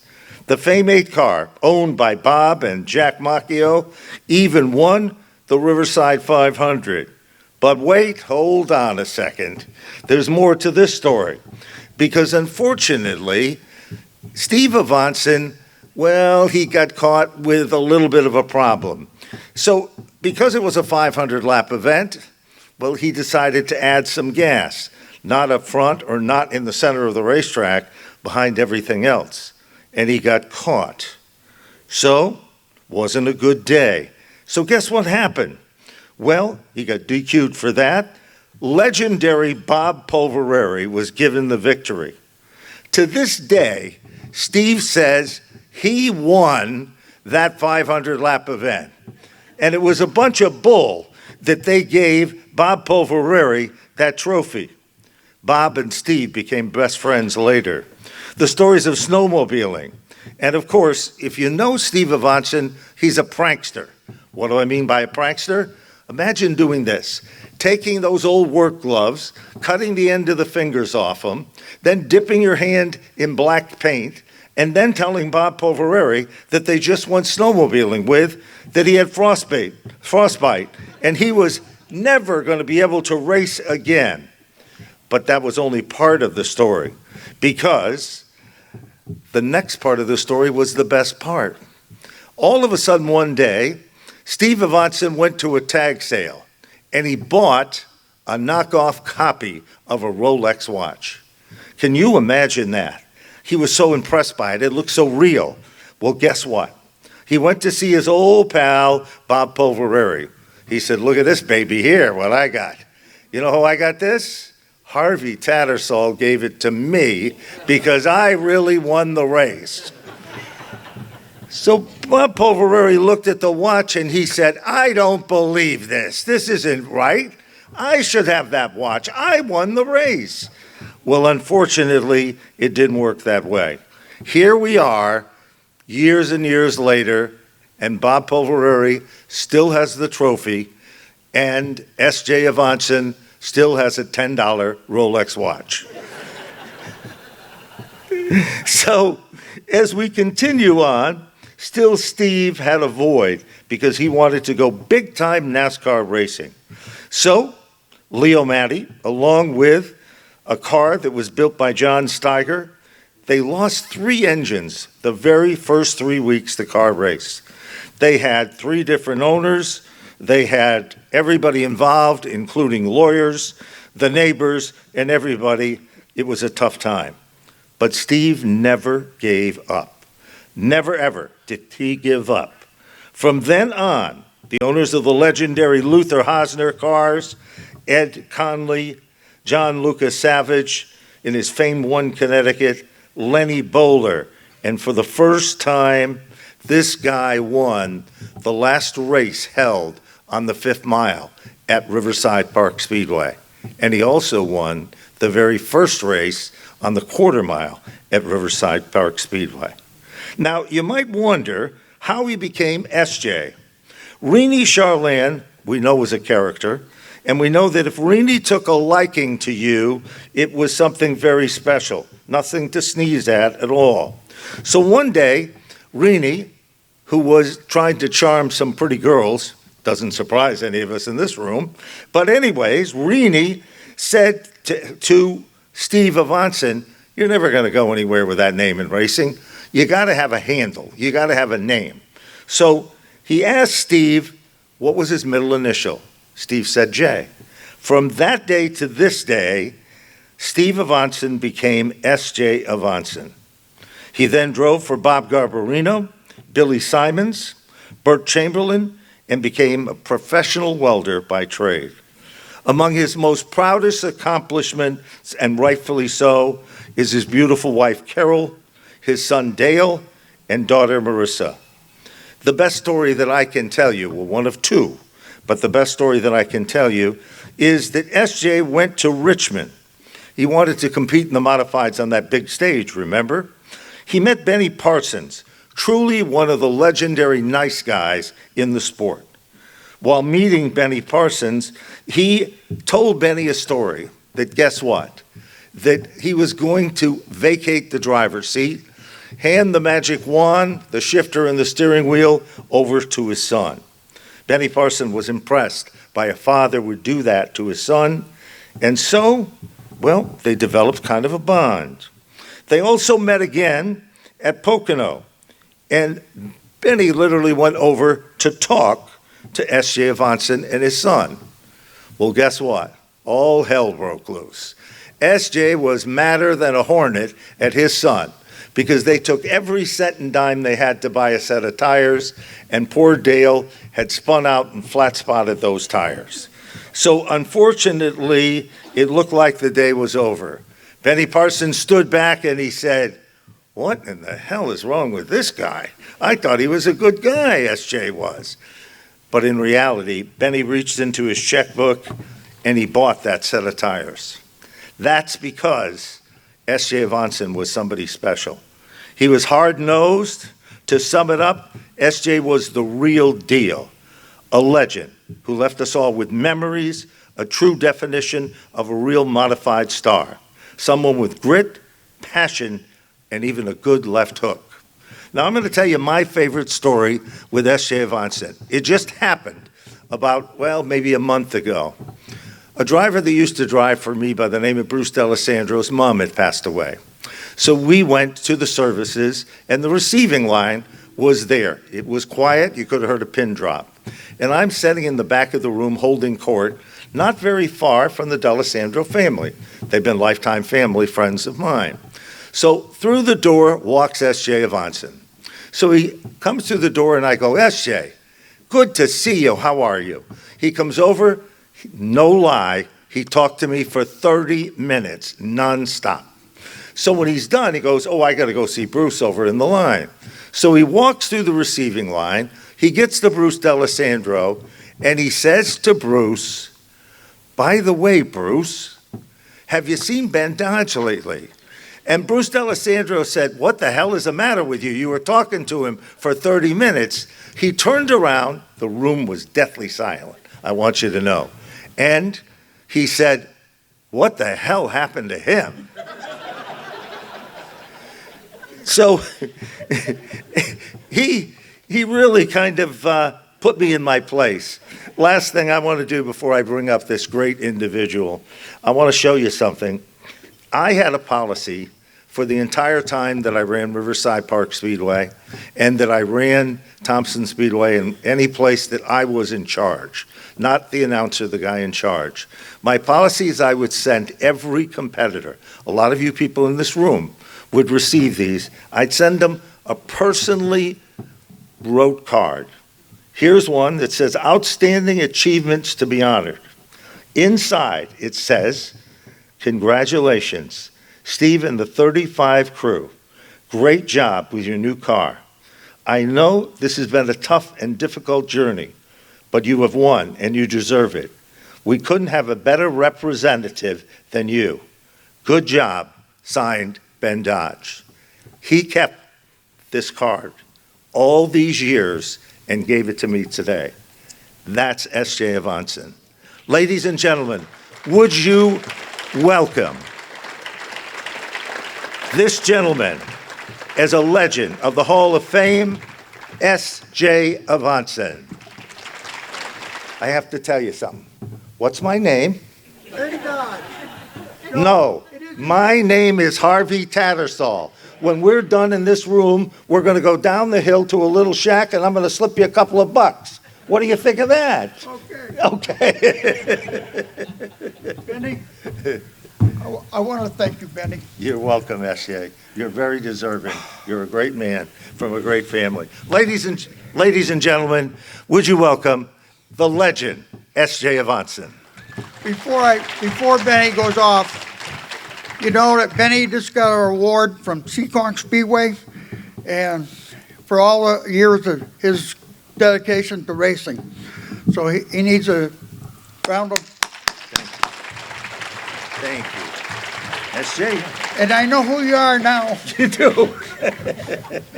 Thank you. Go ahead, S.J. Speak into that microphone. Oh, it's going to be tough following that one. I got a few notes. Everything Ben said was true. That's a first. When I started racing, it was in a cornfield. I used to take the tractor after the corn was cut and make a racetrack. Well, I wanted a bigger racetrack, so I made a half-a-mile track. My father had a dairy farm, and I drove around that field over and over and over again. And that's how it started. When Ben said about Riverside, the shooting gallery, we used to go up at the shooting gallery, and they shot real bullets. So all you could hear was ping, ping, ping off this metal wall. So people that sat next to the shooting gallery, they didn't know that people were shooting at them. But anyhow, when the guy would go to reload the guns, we sneak right by him and go down into the pits because there was a little hole there. And we sneak around the pits, and everybody saw you. And after a few times, they said, well, this guy belongs in the pits. Even Harvey Tattersall would come by and say, how you doing tonight? Good, you know. So finally, I started racing. It started with a novice car that Harvey talked me into doing on Tuesday nights. And me and my buddies, we went to the park with this 1949 Chevy six-cylinder. And we finished fourth that year. And we built a late model car. I always wanted to go big-time racing, like Daytona or somewhere like that. So I bought a used car from, I think it was the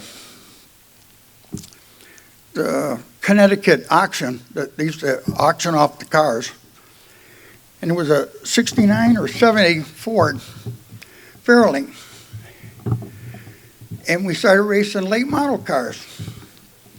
We would go to Long Island everywhere with this car. And the best story I got, I didn't tell Ben this story, but Harvey had a scorekeeper by the name of John Hall. So John was running a late model car too.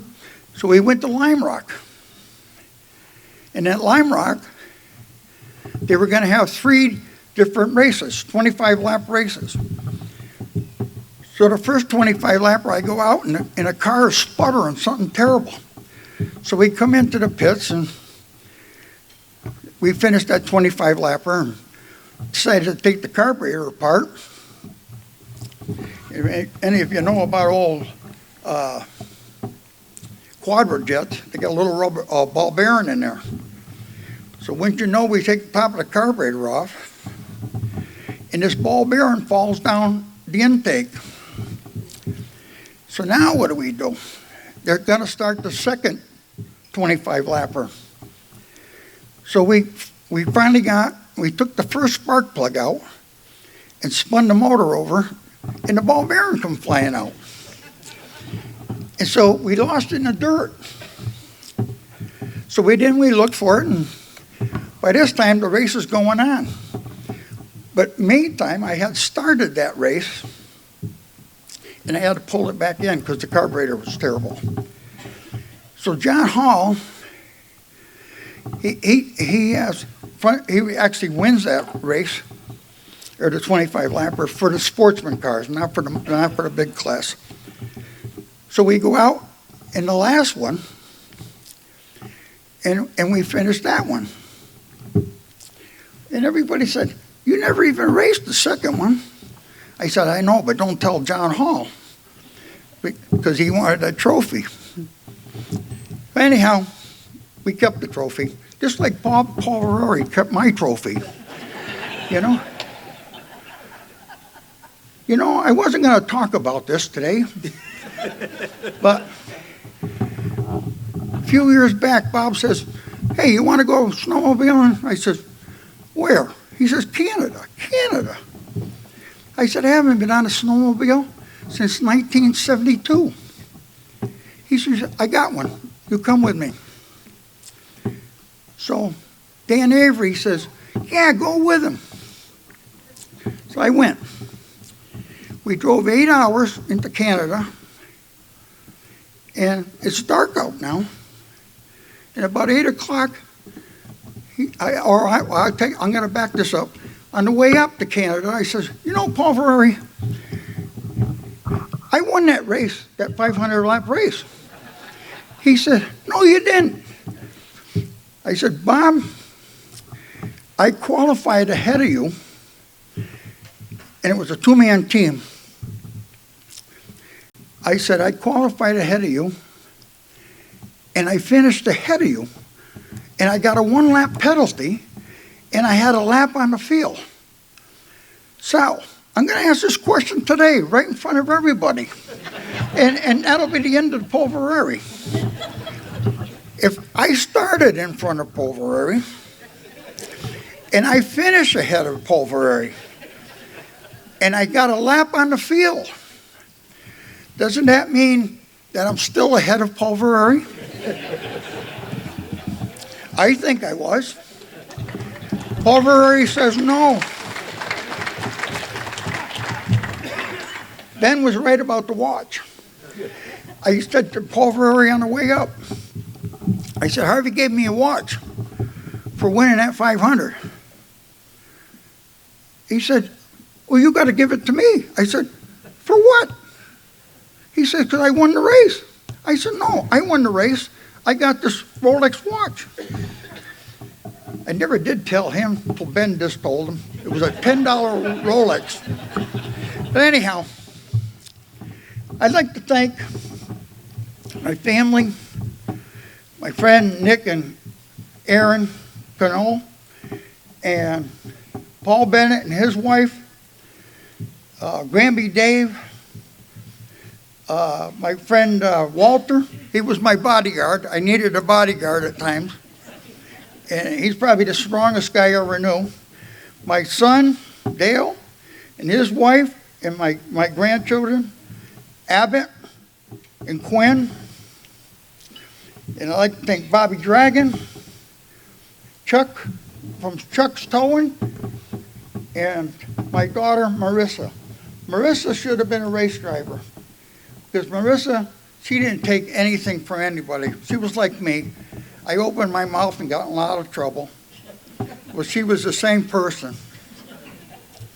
My son was easygoing. The story with Benny Parsons? Harvey. Oh, Harvey. Yeah, Harvey Parsons. Was a true story. He opened up his wallet,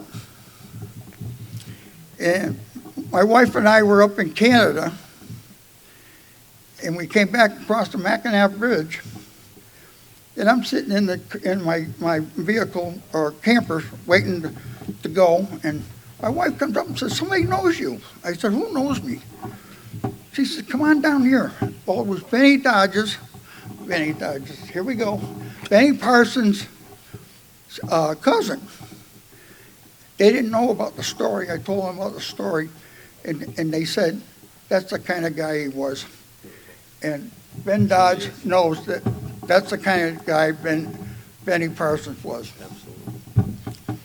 And I'd like to thank my wife, especially after, I got to thank Timmy and Val. Timmy helped me many years. And Granby Dave. Granby Dave was a wax-on, wax-off guy. And my good friend back there, Bobby Dragon. Get a little closer to this way.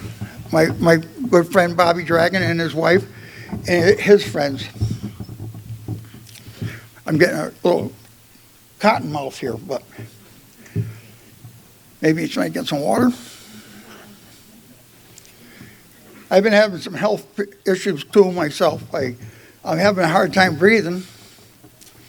So I ended up going to Mass General Hospital, and the guy told me I had pulmonary artery hypertension. If you don't know what that is, that's where that's where your blood comes from your heart to your lungs. And what it does is it collapses your blood vessel. But anyhow, I've been getting treated for that. But I'd like to thank my wife. She put up with so much over the years. Way back in the beginning, when I started racing at Riverside, she would say to me sometimes, "I'm not going to races with you anymore. You got to calm down. You're getting everybody mad at you." I said, "Yeah, I know." I said, I'll be better. Anyhow, she ran a 500-mile race, first time that she ever raced. We were up at our home in Maine. She said to me, "My leg's bothering me." She said, "I think it's my sciatica nerve." So we went to different hospitals in Maine, and nothing was found. So we came back to Connecticut. I kept asking her, I said, "We usually stay all summer in Maine, and then we go home in October." I said, "Do you want to go home now?" And she says, "No, we'll stay." So we got home. She went to the doctors, her doctor, and I'll never forget this day. She started her treatments. They gave her radiation right away, and they gave her 3 doses of chemo right away. We went to the doctor's office at St. Francis Hospital in Connecticut. We got an opinion from Brigham Women's up in Boston, and she asked the doctor, she said, "You've got some good news for me?" After the 3rd visit, and the doctor said, no. He said, I've got great news.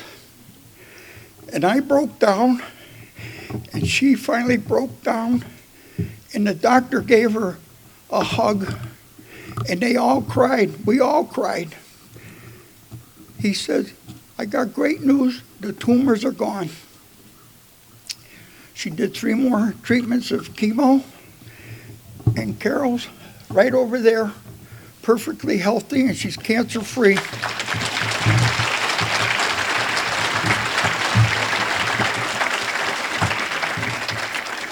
You don't know how hard it is when you think you're gonna lose somebody. She's been everything to me. She kept me out of trouble, everything. So anyhow, I'd like to thank a few other people that meant a lot to me. And it was Jim Fournier. I don't know if you heard that name before. He was Lenny Bowler's brother-in-law. This guy was probably one of the nicest people you could ever meet. He was just a nice guy to drive for. I drove for Jimmy, I can't remember how many years. We almost won the championship at Thompson. That's when I was running 3 nights a week. I'd run Thompson, I'd run Riverside, and then I'd go down, sometimes down south and race. But we were doing 3 nights a week up here. And Jimmy, I saw him the last time at Loudon, and he had a hat on. I'll never forget that. He had a winter hat on, and it was in the summertime, or in the fall. And I said, what's the matter? And he said he had a brain tumor. Well, Jim passed away, and a few weeks, months later, and I'll never forget that guy. And there's so many people that you don't know they have a problem until somebody you know has a problem. And I back up some of the story. I know you probably don't want to hear any more stories, but I was racing at Eastern States up in West Springfield, and I was driving a 300 coupe. And this little coupe would really go pretty good. So I was coming out, warm-ups, I was going down the backstretch. And if you've ever been to Eastern States, I know Ben has, they used to put the cows on the outside of the fence. And inside the fence was 2x6 walls. That was the wall to stop you from going and hitting the cows. And my friend Charlie Centenaro, that also won the 500 Pulverary with me, he was my teammate. He crowded me, and he kept crowding me, and I kept moving over and moving over. Well, finally I caught the 2x6s. I went down the whole backstretch of Eastern States, which was a half mile, and I took all those 2x6s out, plus 2 telephone poles. I didn't kill any animals. And I went all the way down, and I ricocheted off the last telephone pole that was carrying 25,000 volts transformers. And I ran into the bus that I had driven Billy Lyons. I drove his car before. I crashed right into the door. And I'll never forget this. I was thinking about all these stories. We were sitting in the infield. This was when racers were racers. Everybody came over to us and started working on that 300 coupe. The coupe had no motor, no headers left. The firewall was gone. I had 2x4s between my legs along the seats, and none of them hit me. There was a welder named Sleepy. I don't know if you were there, Ben, when I was. Sleepy was the nicest guy. He was a little colored welder from West Springfield. Well, he brought his whole crew over there, and car owners came. Everybody came with parts, and they got that car back together, except for the floorboards.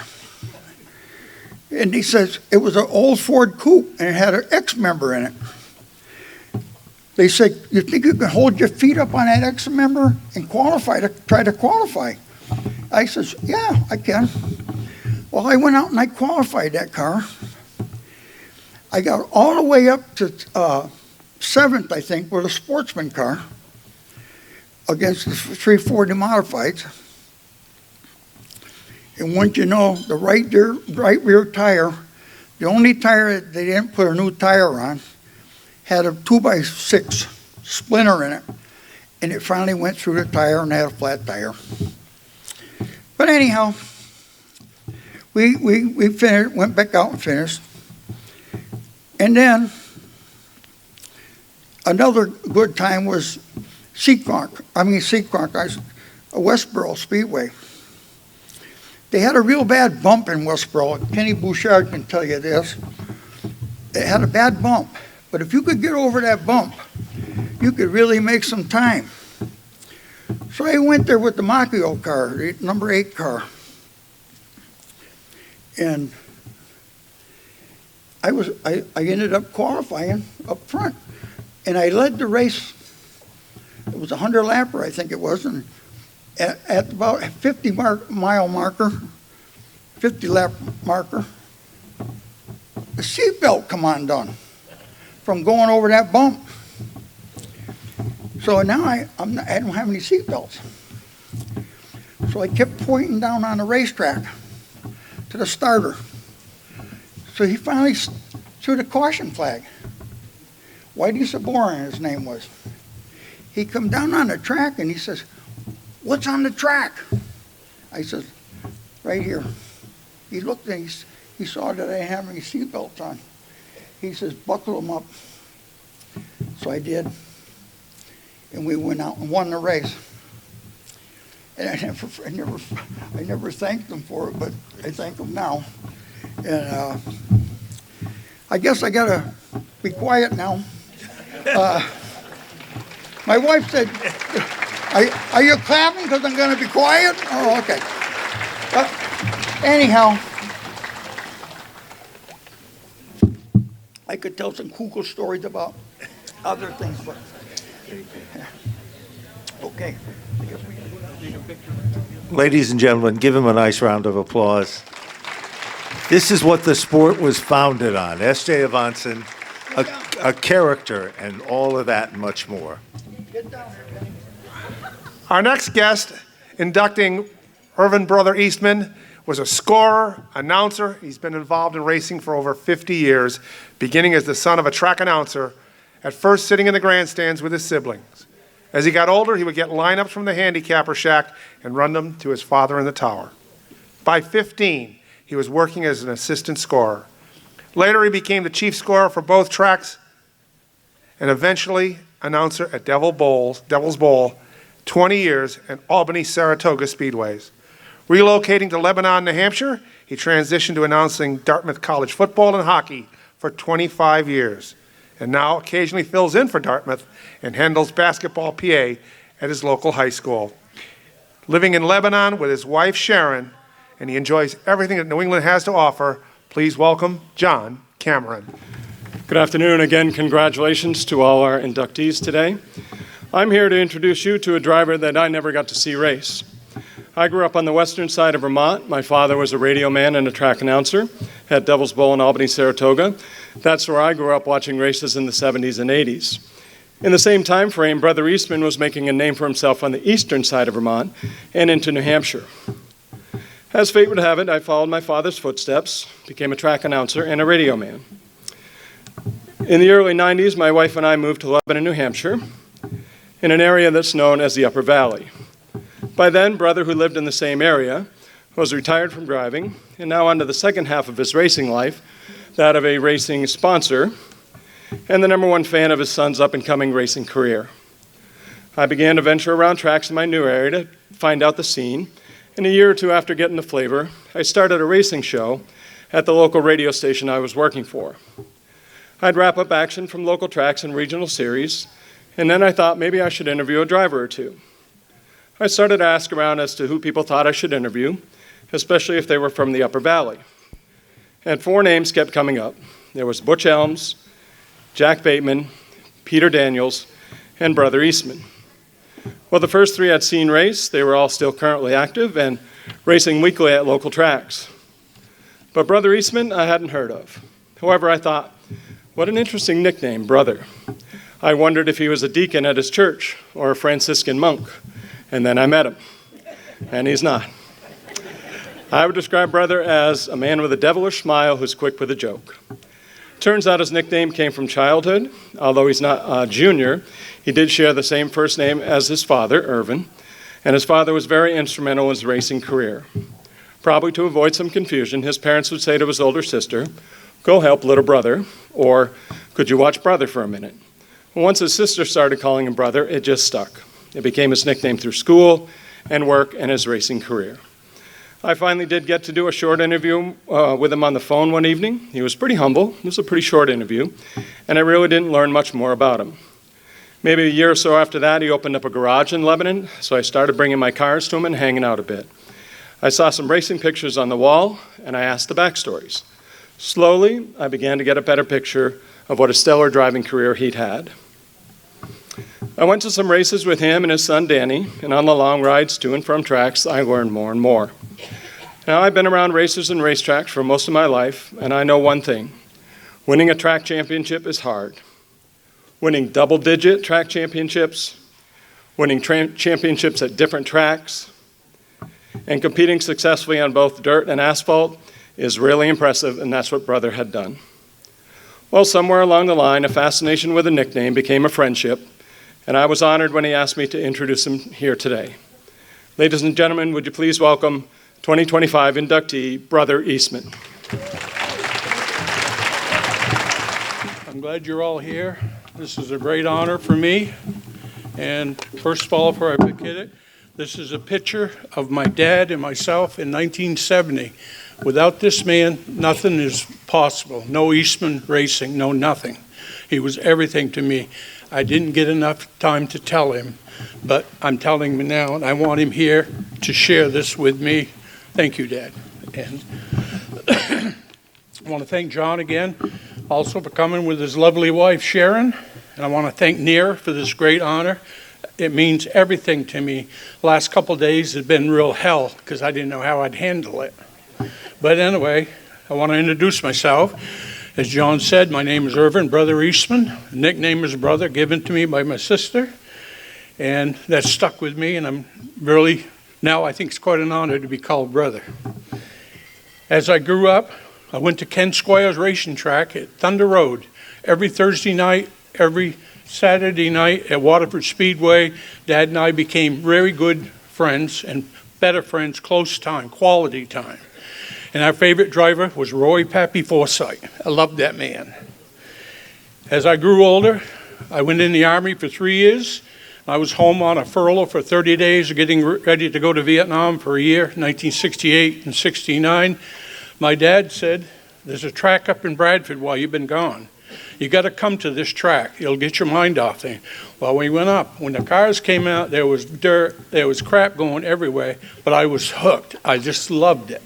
And I told my dad, I said, on the way home, I'd like to try this. He said, we're good spectators. We'll pay the money. We'll go home. They fix the cars, he said. He was always saying that. I said, well, okay. So I went to Vietnam for a year thinking about that. There was some bad times over there, but through it all, I kept thinking about, I want to race that damn dirt car. And I did. When I came home in October after a year, and a couple months later, we were sitting at the dinner table, and I told Dad I wanted to try it. And he said, no, you don't want nothing to do with it. And he lived just down the street. He ran Eastman's Garage. Hell of a good mechanic, little ornery. But anyway, he said, came back, and so he didn't want much to do with it. Well, in April or March, I heard about a car over in Corinth from Ernie Covey. And I went over there and bought that car, paid a lot of money, $125. And I brought the car home, and Dad still didn't want nothing to do with the racing. He said, no, you don't want it. So I lived just up the street. So in March and April, I worked on the car outside, getting to run the brakes, the bear, the essentials. Anyway, and a couple of days before, who's going to tow this damn car? I said, my brother-in-law, Tom, with his truck. He said, no, you'll wreck that truck. I'll tow it one time. You will be sick of it. So went up, and there's the track where Butch and I raced. You sat to the rear 3 weeks, and I sat at 18th or 19th, somewhere like that. Through nutrition or whatever, when the race was over, I could hardly stand because the car kicked me. And I had finished 5th. And on the way home, my dad grinned at me. He was hooked then. I knew he was hooked. So he said, well, bring the car down to the garage, we'll work on it, and we'll make this car better. So over the course of that year, we worked on it and kept doing it. And as I know, the guy upstairs was looking out for me. At the end of the year, we finished 5th in point standing. And I went to their first banquet. And I was honored with Rookie of the Year, which I never even knew was coming. I really thought it was something, but I worked through it. But anyway, and then over the next 17 years, basically with the same car, we worked on it, did what we had to make it, and we ended up, and at the end of 17 years, we won 9 championships, which I'm very blessed, and one at Canton U.S. Speedway. And I loved racing, and I'm proud, Butch, to come from Bear Ridge. I really am. And some of the people I want to thank there was friends of mine that I came very close to was Dandy Don Emerson, Bob Moore, East Randolph, and Peter Pierce from East Corinth. And getting to my pit crew, it was my dad. He was everything. He knew nothing about performance, but he could put a flathead together so it would run forever. And he'd weld stuff on. I said, Dad, that's too damn heavy. That's too much horsepower. And we had some severe arguments. But we worked through it, and he could build everything. And anyway, without him, again, this is all about you, Dad, and I thank you again. Secondly was my brother-in-law, Tom Bircher, from Lyme, New Hampshire. He was there every week. I could count on him, and he was a damn good guy, and I love him as a brother-in-law. And my 2 brothers, Paul and Earl Eastman, they were a lot younger. My cousin, Johnny Johnson, Harold Wright from White River, and a guy that came into, I didn't think many good people came from Stratford, Vermont. But Greg Lewis did. He and I was good friends. Greg would help me. He knew what had to be done. And back in the day, as Butch will tell you, sometimes when you come in from a race, it could be rough. In the pit, people weren't happy. Greg had my back on and off the track. And I love you, buddy, and this is for you too. Getting to my family was support, was people like Candy, Dan, Deb, my mother, and all the fans of West Valley. I loved it when people from West Valley come up and said, you're our man. We had 870 people in West Valley. As Butch like North Haverhill, they identified you with Bear Ridge. I was very honored. And Dan runs Eastman Automotive in Lebanon, New Hampshire. And my daughter, Debbie, she's a health care provider for a family member, and I love her to death. I'll never be able to repay what she's done for me. And in the ending, I'll keep it short. I know you love this part. I want to thank John Cameron for bringing his lovely wife. And I've had a friend that I got to know from Delaware. He just moved there, Steve Murray. Them 2 guys knew more about racing in one weekend of having a couple beers and things than I could not even believe how good they were. Steve said, he called me up, I heard you've been inducted and I'm coming up. And he drove all the way from Delaware. I mean, you're a special friend, Steve, and you'll always will be. And also there's a person that came into my life for 8 years that's given me moral support and tried to make a better person out of me and stop and think things through, like enjoying good functions like this of you people. And that woman is Linda Husband from Springfield, Vermont. I am indebted, honey. And also, I hate, this part hurts. I got to give a shout out to Butch and April May. I mean, Butch and I raced for off and on, and we won 17 championships out of 20 years, back and forth. We alienated fans. They loved him. They hated me, vice versa. But Butch, you always raced me with respect, and you were clean. And I knew if I had to win, I had to beat you, as I hoped I was with you. And anyway, and you've provided a friendly track at Bear Ridge, and people go up there and you can see some quality racing. So if you're ever up there, you go and say hi to Butch in April. Well, I got to slam Butch one more time.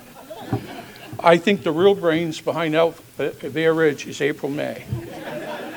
I hope you understand that. And anyway, and finally, every race car driver has a special memory. I thought about when I got done, oh, that was great, it was good, but it kind of dissipates and you don't think too much. But a few years after I got done racing, my son wanted to race. So we got him a car. Over the next 10 years, in Pro Street, late model, and one modified champion, that boy won 5 championships. I was just so tickled, and that's where my true love of the sport is, through my son. Watching him race, he did everything. It made me proud. He enjoyed it. He was a good setup man on the Pro Stock Street and all that, and he raced with some great peers.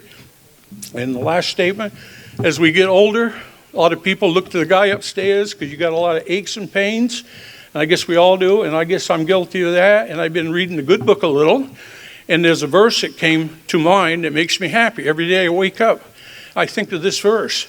I go to bed during the day when I reach out for help when I'm struggling. I won't even tell you the verse. I'll just tell you the verse is 116. This verse gives me true happiness. And every morning I wake up, I'm just glad to be alive and have raced with people like Butch. And I'm a real Bear Ridge man. Thank you, and I want you to be safe on the way home. As everybody knows, I work at the Speed Bowl, and we have a gentleman here who's 93 years old. He's a first-timer here at the New England Auto Racing Hall of Fame, but he also did another first. He is the first driver in New London Waterford Speed Bowl history to ever flip. So we want to say welcome to Charlie Hayes, as he's here with us today at the New England Auto Racing Hall of Fame. Now, continuing in the Speed Bowl vein, our next inductor has interviewed 22 Hall of Famers. He's a content creator, documentarian, racing history, and is known as Sid throughout the racing circles. He started his YouTube channel in 2008, and it's recommended viewing if you're a New England race fan. Tuesday nights, 7 o'clock on YouTube, Sid's View, which covers the Waterford Speed Bowl, but anything New England. So they go all the way up north. It's, as I say, recommended viewing on a Tuesday night at 7 o'clock. Over time, they've produced drone coverage. If you watched the Monaco Modified race last week where Ben was on the call, I was working pit road. Some of those great shots from above, that was created with Sid and his team working with us at Seekonk last week. His documentaries include Inside the Vault and a documentary on the history of the Speed Bowl, a documentary on Fred DeSaro, a documentary on a track just over the hill here, Whip City. He's done all of those things and has been a great promoter of the sport. And so at this time, I would like to introduce Sid DiMaggio to the podium to introduce our next inductee. And I do ask Sid one thing. Sid, if I could please be on the show before Kyle Rickey, I would appreciate that. Thank you very much.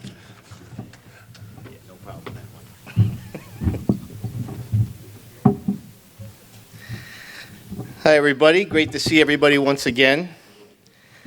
I'm really excited to have the opportunity to tell you all about Dick Brooks today. Guy I got to know pretty well over the years. Brooksy, racing started for him at a young age. He lived down the street from a guy named Bud Matter. He drove the 99 Junior at the Speed Bowl, and Brooksy would go down the street.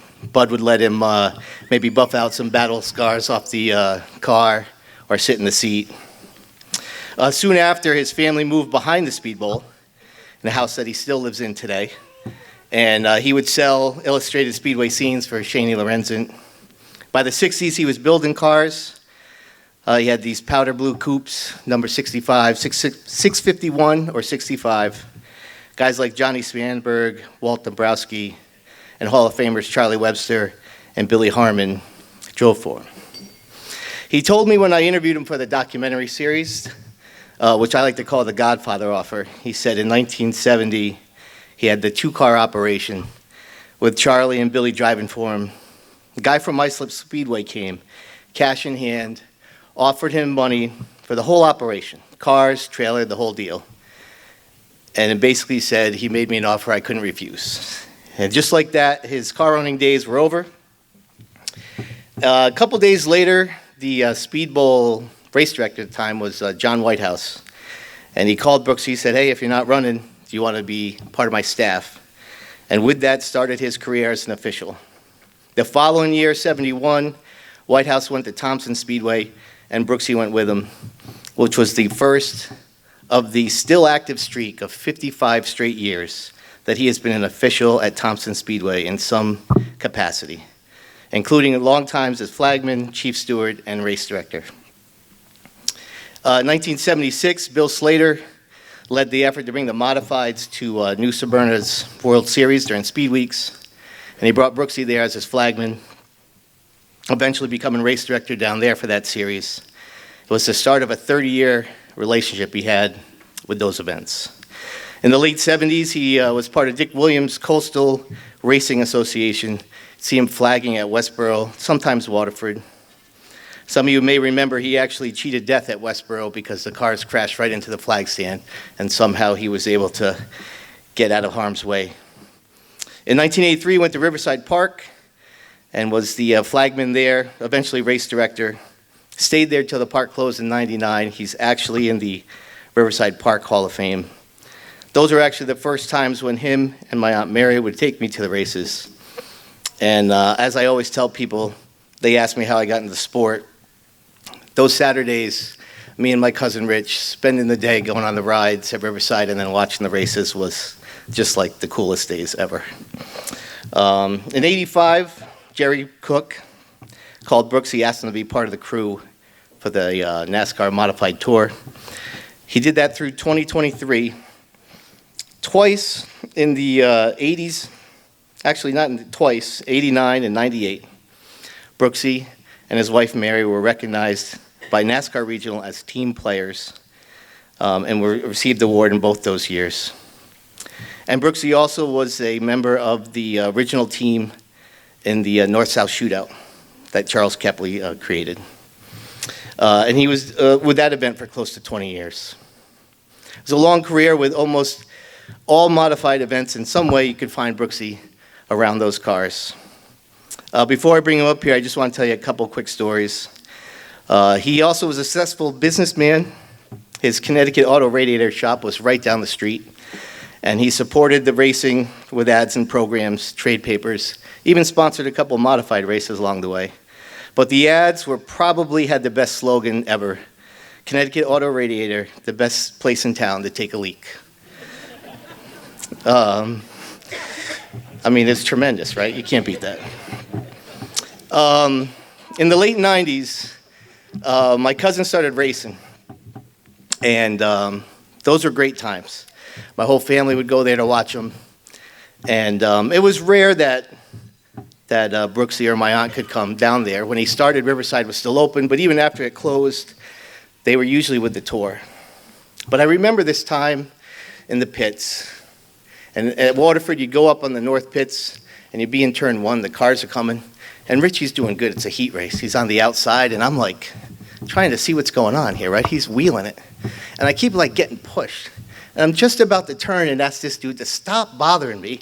It's Brooksy. And he's like, look at him go, look at him go. And I just remember my first time where he was not an official. He was a fan. He was a proud father. And it was another level of his passion for the sport. I'll always remember that day. And I also just want to say,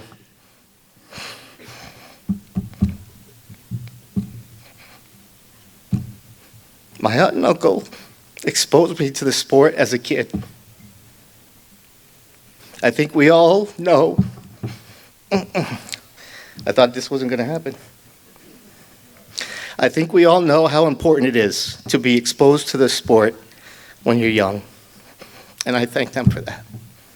So because it's getting harder to talk, I'm just going to ask you to welcome Brooksy into the New England Auto Racers Hall of Fame. Just before I get started here, though, I want to say something. SJ, with all his stories, forgot to tell you how many times I black flagged him.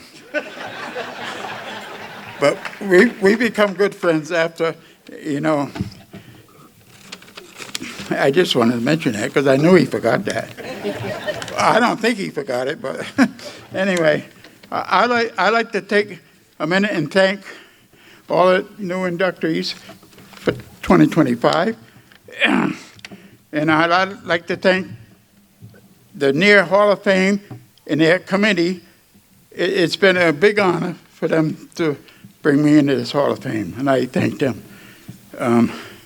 My race is long. My race is long, but with many, many hat changes. My race is long, but I loved every minute of it. I got to thank, like Johnny Whitehouse, when I left Waterford racing there, we went to Thompson, and that kind of started my career up there. I have a great pleasure with working with the Honig family for 55 years now, and the Hart family for many years of working down at New Smyrna, and the Carroll family I worked at Riverside Park for all them years. They were great people to work with. They were great, and I want to thank Ben Dodge, Dick Williams, for all the times that I went and worked for them on all the other racetrack shows. And Darren Hatchett, I want to thank him for the North-South Shootout. I started that with him with Charles Kepley. And that, if you ever get a chance to go down there, that is a good racetrack, and it's really a good race. The North-South, the North race with the Southern cars. And Jerry Cook, I want to thank him for the Modified Tour and all the teams that I worked with the Modified Tour. They were just great. They were just like family. And at the end here, I'd like to thank my wife. She stuck with me all them years. My family, Richard and Diane, and my grandchildren, for all the time I spent away. I want to thank them, and I want to thank, I got so many good friends that I made in this business. Every second Wednesday of the month, I get invited with, we go to lunch with Billy Harmon, and I got crazy remembering the names, but Bill Smith, Don, yeah, and Bob Gabarino. They're all real good friends, and we go there at the second Wednesday of every month, and we get together and tell all the old stories. So I didn't want to take up all your time, but I really appreciate you getting in this Hall of Fame, and I want to thank everybody that had part of it. Thank you. Our next presenter is the current New England Auto Racers Vice President. He's also the show competition director and has been involved in racing for over 40 years. During that time, he's been a modified tour car owner and crew chief and has 6 tour wins to his credit.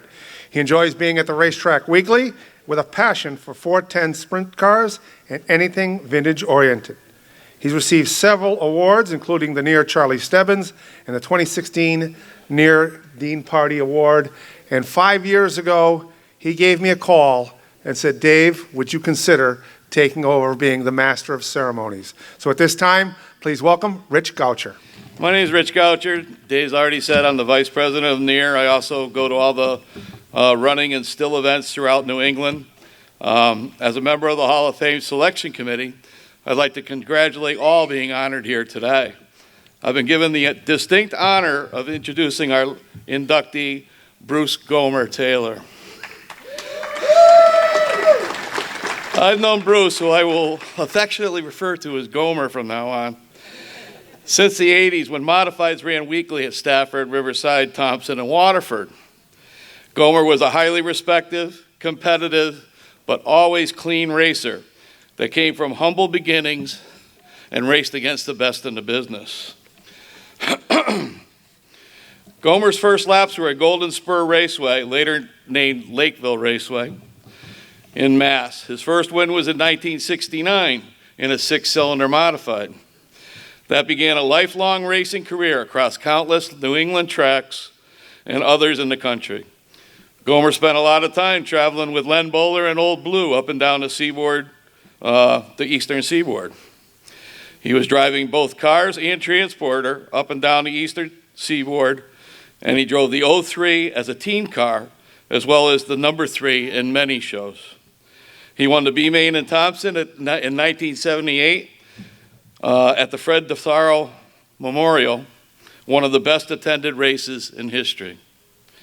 Gomer also won a few season modified championships along the way. In the Bowler car, he won at Seekonk in 1982 and Waterford in 1984. Once weekly modified racing went to touring, Gomer raced pro stocks at many tracks, and he still builds and maintains his own race cars. Gomer also ran his business, Gomer's Trucking, and proudly used Brockway trucks. He still has many vintage Brockways that he proudly displays at Brockway shows. Gomer's competed for many years with the near vintage cars in his 03 Chevette. It's easily recognized. He's easily one of the fastest and most respectful racers that we have. The best part of having Gomer around is seeing him and his wife Leslie roll in the gate with their old ramp truck with the 03 on the back, just like in the old days.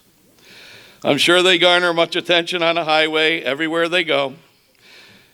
Time spent with Gomer is precious. The stories of racing about folks that are long gone from here are riveting.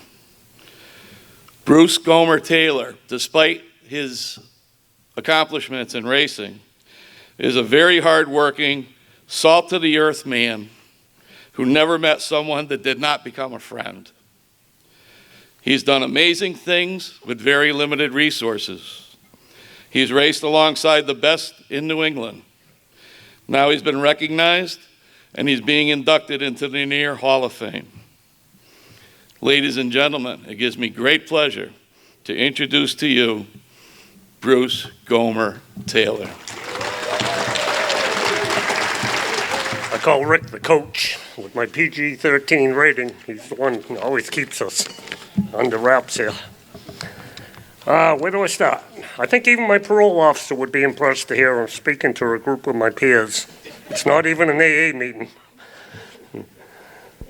I can't begin to tell you what an honor it is to stand here surrounded by so many family, facets, friends who have been a part of this journey. In fact, while we're doing that, could I have my wife, Leslie, stand up? My 2 children, Megan and JT. Thank you. 43 years. There's so many people to thank here over the years. Start with the late Lenny Bowler, Fred DeSaro. They showed me the ropes early on at Thompson. Ron Bouchard, that was his fire suit. We were low budget. Ed Flemke Sr., I can remember he'd pull up beside the track and do what are you doing? He says, use your head, he says. Richie Evans, one time at Martinsville, cheered me. We were just running the hooligan race, they called it, which we got to win with Richie's help. The late Kaz Kristofolsky, even though as ratty as his cars were, he put the cages in them that kept us alive. Bob Clark Sr., his boy's here with us today. Car owners Glenn Cristolini, Lakeville Plumbing and Heating. Bob Kate and J&R Precast. And I had only one rule with car owners. Going in, we're friends. However it all turns out, we got to be friends when it's all over. And that's worked for a lifetime.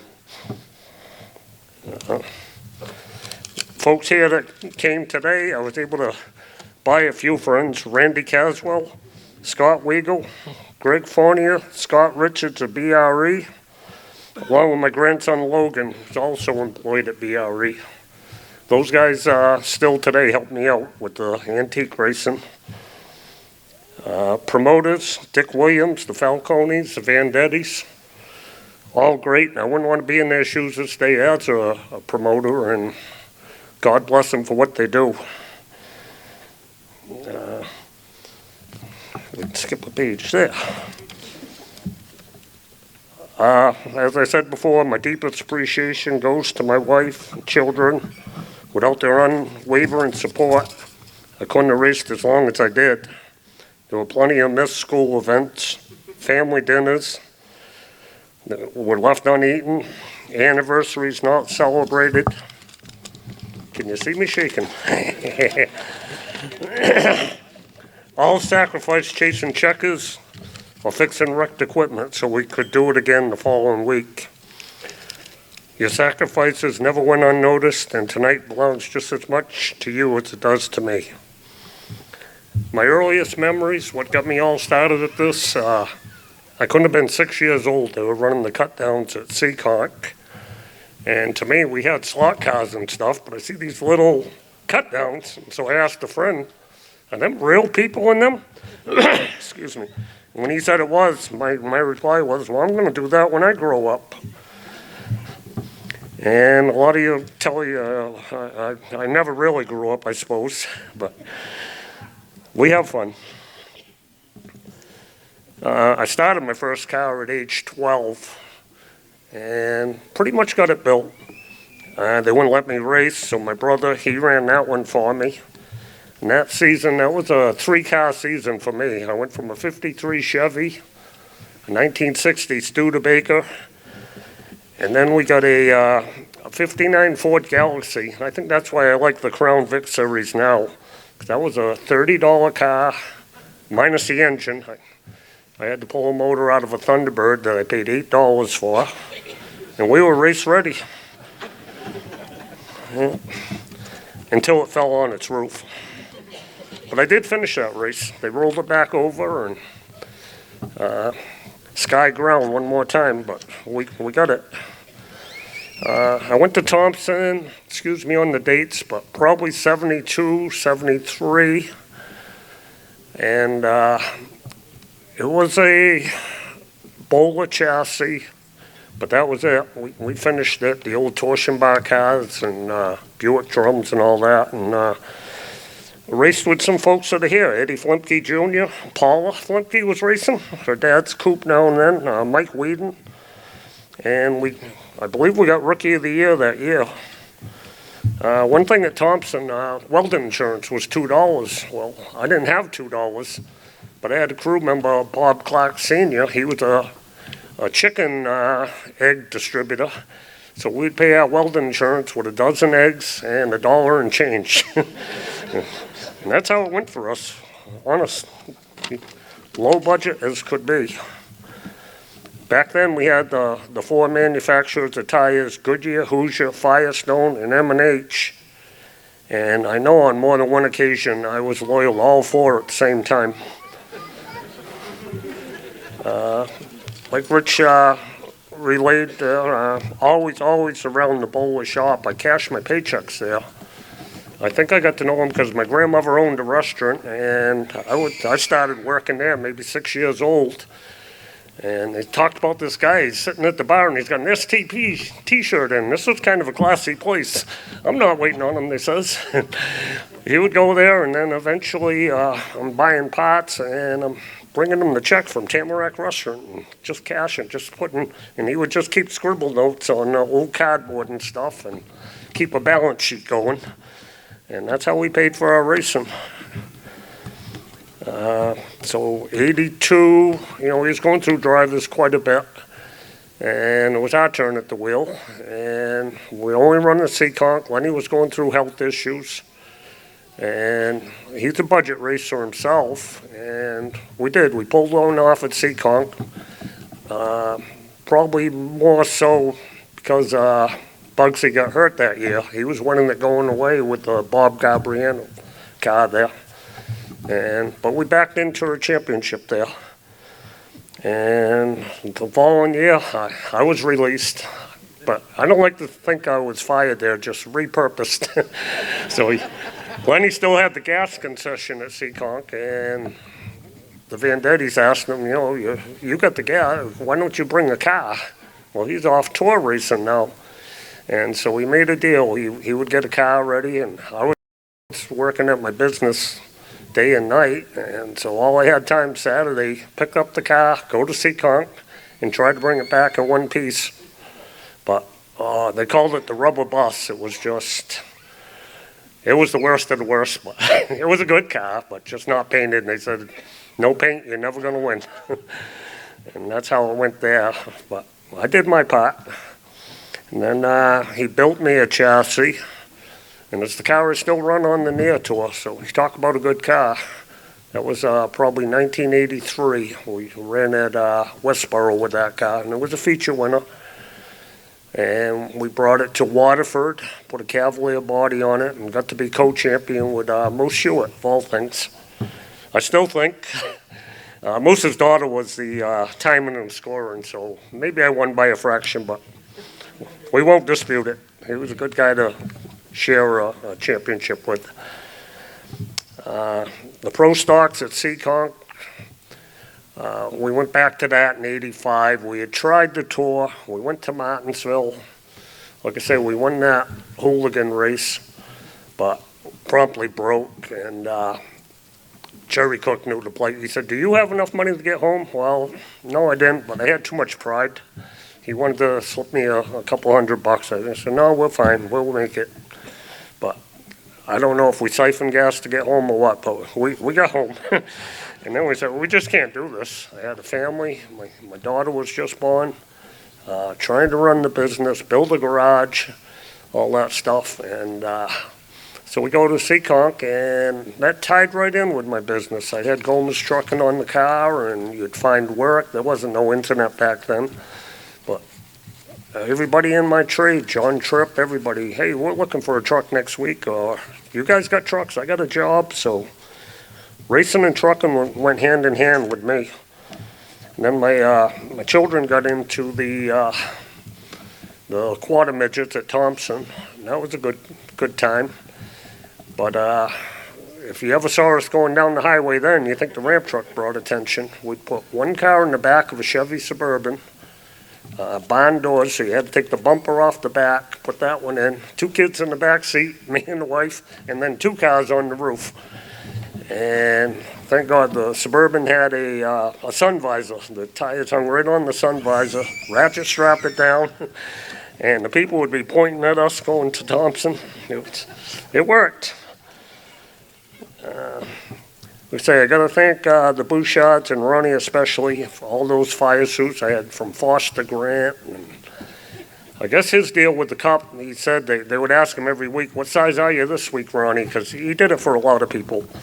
He'd get the fire suits, bring them up to us poor folks there. I finally had to hang it up 2001, I guess. I woke up on the front straightaway at Stafford, and everything was quiet. And all of a sudden, my crew chief, Mike Chapman, he's looking at me, and he said, I said, why are you here? Why are you out on the track? He said, he says, they're going to haul you out of here. So what's going on? And it was just one concussion after another. So I just had to get out of that. One last person I really got to thank. I skipped over Peter Caron. He was so instrumental in the BRE racing back then, making all the sheet metal, putting that car together for me, my go-to car for Seekonk, and then coming over my shop. Had we continued, things worked different. He was going to run our operation, but it was just time to move on. So I want to think if I got any legacy at all, it's seeing cars with the 03 on it. And kids said, yeah, you let me sit in your car when I was just a kid. My grandfather brought me, and you got to sit in it, and I always remembered that. And I think that's what we have to do as a racing community, keep the young guys involved. So I want to thank you all for being a part of it and for making a ride I'll never forget. All right, thank you.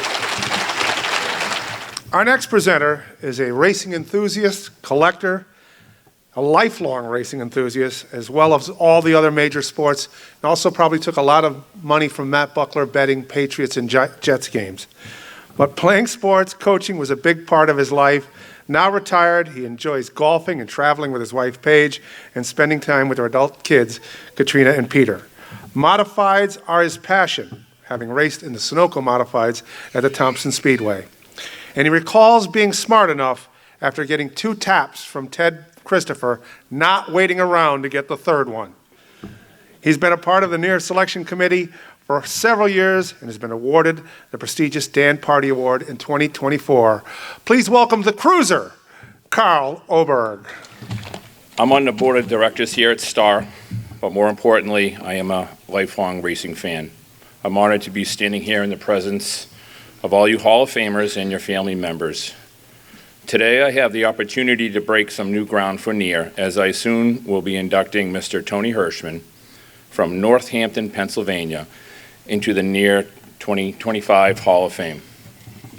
Tony is not from New England, which has always been one of our most important factors for consideration for the Hall of Fame. For many years, we have debated whether we should consider races from outside of New England. This past year, we organized a committee to discuss this issue. Being a progressive group of old-timers, we felt it was time to make a change. We agreed wholeheartedly to add an amendment which states that if a racer competed in New England consistently and had a resume which was Hall of Fame worthy, they should be eligible. Today, Tony will forever be remembered as the very first Hall of Famer from outside of New England. Now, I've watched Tony race for almost 25 years, and his accomplishments are incredible. If you dig into Tony's stats, you'll marvel at the consistency. I am fortunate to be old enough to have seen the greats run. Richie Evans, Maynard Troyer, the Flumkeys, the Bouchards, Bugs, George Summers, and the Fullers, just to name a few. But when I recall Fred DeSaro, with his passive-aggressive yet smooth as silk style, I think of Tony Hirschman. At most tracks, he'd be running somewhere in the top 10. You don't think of him. Then you say to your buddy, it's 25 laps to go, and here comes Hirschman. Where did he come from? Tony was just very smooth. If he didn't win, he was certainly in the mix. Some quick tidbits from Tony's career. He started in 1974 racing the hobby stocks, and he won his very first season at Mahoning Valley, and off he went. Tony's first win in modified was in 1976 at Dorney Park. In 1978, he bought a Troyer modified, and Tony told me he was the first driver from Pennsylvania to buy a Troyer. He mentioned that he was asked by Maynard Troyer at one time to try an experimental Troyer car. He said it didn't go very well, but that will be a story for Tony to tell. Tony won a few track championships, but became a household name when he competed on the modified tour. 5 tour championships put Tony in elite company. Old Blue, Bowlers 3, gave Tony back-to-back championships in 1995 and 96. He won again in 1999, and then back-to-back in 2004 and 5. And I looked up the races there. They were incredible. It was like 6th, 1st, 2nd, 3rd. You really ought to check it out. It's amazing. He won big races. One of his first biggest ones was Pocono, 1989. He won 4 Race of Champions races, also Bud 200 Oswego, the Spring Sizzler, Thompson 300. It goes on and on and on. He also competed in the Busch Series for 47 races, and he grabbed himself a win. 7 Xfinity starts as well, so he was pretty good with fenders as well. But that's Tony, the Hall of Fame racer. Recently at Thompson Speedway's World Series of Auto Racing, I spoke to Tony in his trailer and observed more than a Hall of Fame racer. He's a Hall of Fame husband, father, and a very patient team leader. On this day, Tony's wife, Brenda, was inducted into the Race of Champions Hall of Fame. Congratulations to Brenda.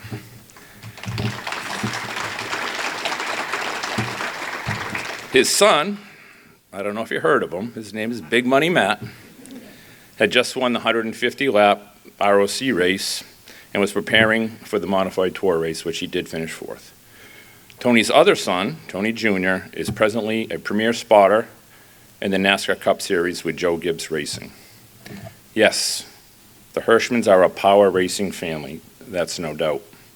But I found Tony to be very humble and obviously proud of his family.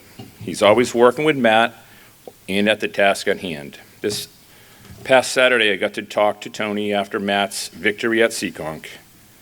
But it wasn't that long ago when Tony himself was the one in victory lane, wearing the driver's suit, holding the winning hardware.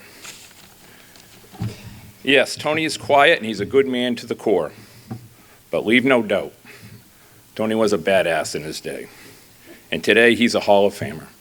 Welcome to the near Hall of Fame class of 2025, Tony Hirschman.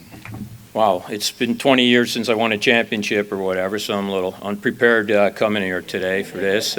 But I know I can't compete against some of them other stories here today. No, I'd like to thank everybody involved with the near here, and for me to be the first. It's nice to be first for something again. It's been a while, and be the first out of state or out of the New England area to do this. And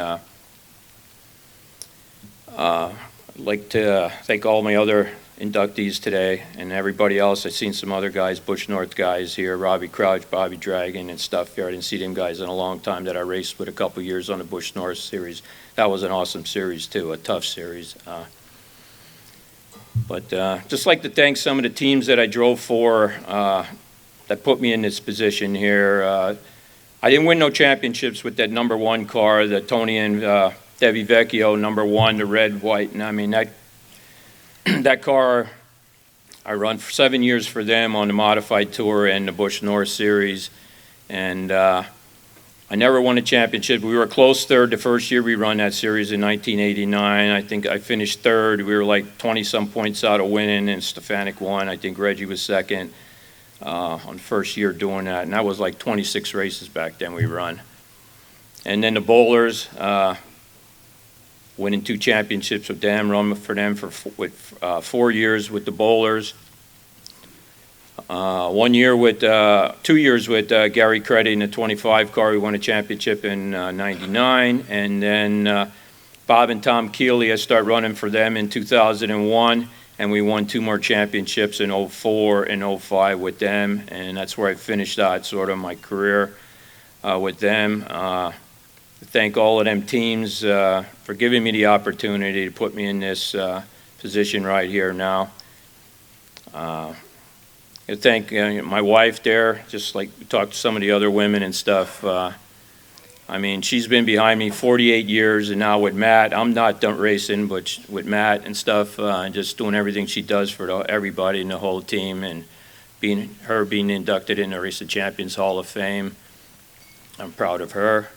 And then my 2 boys, obviously know Matt, and then my older boy he would have been here, loved to have been here today, but he's in Phoenix spotting there today. But just like to thank him. I got my grandson here too, Matthew. But just like to thank everybody for coming out. I see the sun's going down out there, and I'll speed this program up a little bit. Just thank everybody. I was just wondering, do they serve dinner here tonight or not?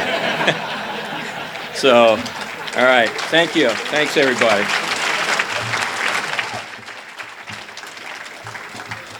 Well, I think I can make this quick because there's nothing more that I can say about this gentleman that's going to be our next presenter. He's already won an award today, so let's bring up to the podium Dr. Dick Bergen.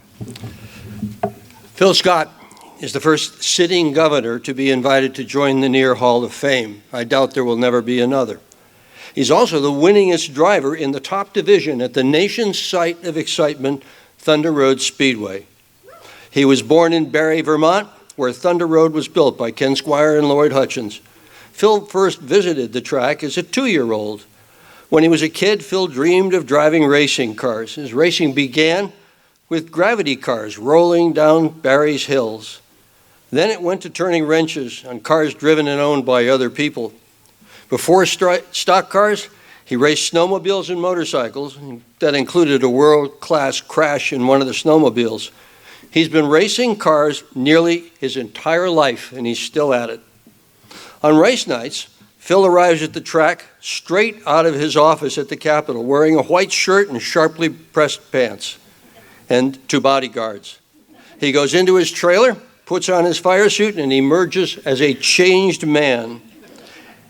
I'm glad you caught the laughter on that one. Good. He doesn't win as often as before. His stuff isn't the sharpest or the newest. The chassis is 12 years old with pieces that are only sometimes upgraded. Phil owns the cars and he pays the bills. He has no sponsors to ensure there is no conflict with a company's name on that car and their relationship with the Vermont government. Phil's crew chief, Pete Dudo, has been with Phil for nearly 30 years.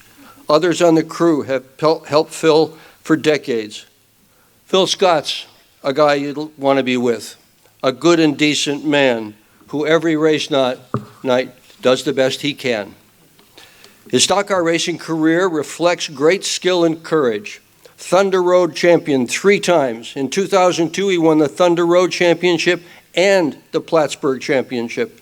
He has won the ACT Championship and twice run Thunder Road's biggest event, the Milk Bowl. He races in the top division at Thunder Road, a track that green flags full fields of competitive cars with excellent drivers. There's a lot of passing and so many cars and drivers that not everybody who comes to race gets to run the main event at Thunder Road. It's one of the most competitive tracks in America. Governor Scott is a hard worker. Up at 5 every day, he endures an exhausting schedule as governor.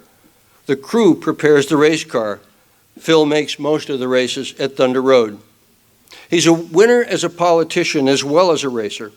Phil was a Vermont state senator for 10 years. Then he served 3 terms as lieutenant governor. He's won the governor's office last year with 74% of the votes cast. Think about that. 74% of the people that walked into the polling place said, "We want Phil Scott to run this state." His strategy as governor is to do what's right for the people of Vermont. His decisions are not about stuff that'll get him elected again. It's what is best for the people in Vermont that matters to Governor Scott. His strategy as governor is the same as his racing strategy. Do the right thing. Although a Republican, he votes for a Democrat when it's the right thing. He enacted sensible gun laws even though he knew it would cost votes in Vermont. Some who objected to those gun laws threatened to disrupt the racing at the track he loves so much. He stayed away from Thunder Road for a year so nothing would get in the way of the track running smoothly. It was the right thing to do. America would be a much better place if all politicians just did the right thing, regardless of whether it helps win the next election or not. His father died when Phil was just 11. His dad was a double amputee because of injuries suffered in World War II. Painted on Phil's race car are the words, "Honor the Fallen," referring to those who lost their lives defending this country. On the hood is a picture of an American flag with a serviceman and the words, "Thank the living." Phil has a very personal understanding of America's servicemen and women. He sees similarities in being governor and racing. He thinks, surround yourself with good people and good things happen. And in racing, contact is okay, but try to be civil. Another parallel between the way Phil races and runs government in Vermont, in his exact words, "I treat people like they treat me," in racing or in politics. Phil is 67 and knows there's a shelf life to everything. "How long will he race?" I asked. He said he won't be a backmarker. Both the racing and the governor's job are tough. Either can suck a lot of the energy out of a man. He's a likable guy with an infectious smile. On a recent visit to Thunder Road, I asked Steve Martin, who was parked next to Phil in the pits, what it was like to be so close to someone so important. Steve smiled and said he's just a normal guy, down to earth. Phil would surely be elected if he wanted to go to New York as a senator or a member of the House of Representatives honoring Vermont, but he has no interest in Washington, no taste for the way things are done there. Phil, fans of Thunder Road, hope you'll keep racing there for a long time to come. The people who live in Vermont hope you will continue to govern their state for a long time. Today, you enter New England's Auto Racing Hall of Fame. If there was a Governor's Hall of Fame, you'd be inducted there too. We are very proud of your successful racing career and your day job of making the lives of Vermonters better. Welcome to the New England Auto Racing Hall of Fame. It's an honor to be introduced by someone who's been a talented driver, reporter and writer, and fellow Hall of Famer. First, I'd like to thank my family, many of them here, but my wife Diana, daughters Erica and Rachel, and my brother Kevin and sister-in-law Donna. I also like to thank my mom, as was mentioned. My dad died when I was 11, and she had to deal with 3 boys. I was 11 at the time. I think, racing on Thunder Road kept us out of trouble. I really feel as though it gave us something to do. I think kids need something to do, and I think racing provides that. So when I was 15 or 16, my brother Kevin got me my first job on a race team. It was at Thunder Road, helping out the number 25 late model, driven by Robbie Crouch. I always admired the way he raced. He was smart and smooth, didn't have to rough somebody up just to get by them. Doesn't mean he didn't, but he didn't have to. But along with Robbie's talent came just a tiny bit of a temper. Let's be honest, it was a lot of temper. And I was given a job. I remember one night in particular when he came off the track with a less than stellar heat race, and he stormed off without talking to anyone. It was my job to track him down, ask him what the car was doing, then relay that to the crew so they could make some adjustments. Looking back now, they probably sent me in because they figured he wouldn't yell at a kid. That experience has stuck with me these years, many years later. It taught me that listening is sometimes more important than talking, something I've tried to do ever since. As was mentioned, for over 25 years, my crew chief and spotter has been Pete Duto. If you ever met him, you probably know he has a bit of a tight, he's a bit tight as well, wound up tight anyhow. So we've actually reversed roles a bit because it seems like I'm the one calming him down when things go wrong on the track, telling him it's a long race, we'll be all right. We've got a good car, etc. The media role has followed me even as governor. When something happens and a legislator, reporter, or political foe takes a jab at me, my team immediately wants to retaliate and pound the team or the guy into the ground. But I've always been the one to take a step back and really think about what we gain or lose by swinging back in the heat of the moment. It doesn't mean we forget. Maybe we just address it some other time when they least expect it. I mean, we all keep a scorecard, right? I've heard a few of them tonight. Another person who was influential in my life was Ken Squire. Ken was always in my corner, opening doors in racing, offering political advice, promoting me on his radio stations. He was extremely helpful in so many ways, including, without a lot of success, teaching me how to talk with a microphone or camera in front of me. But it's not lost on me how impactful his life was on every single one of us. He was a storyteller and made heroes out of many and helped make racing, including NASCAR, what it is today. It's good to see Ashley here today, who just happens to be married to one of my favorite drivers, Robbie Crouch. Another favorite driver of mine is Bobby Dragon. Thank you and congratulations for everything you've done to the sport. A few years ago, Ken asked me to attend his NASCAR Hall of Fame induction, say a few words and place the ring on his finger, which was one of the most proudest moments of my life. In his remarks, I remember him saying, "I'm feeling like an odd duck in a flock of fancy geese," which I can certainly relate to as I look at the list of New England Racing Hall of Famers, past and present. I miss all of Ken's Squireisms, but they seem to age well. And his loyalty and friendship is something I'll always be grateful for. And there's a few people here that's true for as well, one of them being Richard Wabi. Dick and I went to high school together just a couple of years ago, and we've been friends ever since. He's been there every step of the way, from helping to find sponsors and promote my racing career to supporting my political campaigns. Bobby is like a special ops guy who gets things done. In the end, it might not be pretty, but he typically completes the mission. Yeah, yeah, that's him. He's one of my most loyal friends, and I owe a lot of my success to him. Whether it's racing, business, or politics, you need a good team to be successful. We've heard that a lot tonight.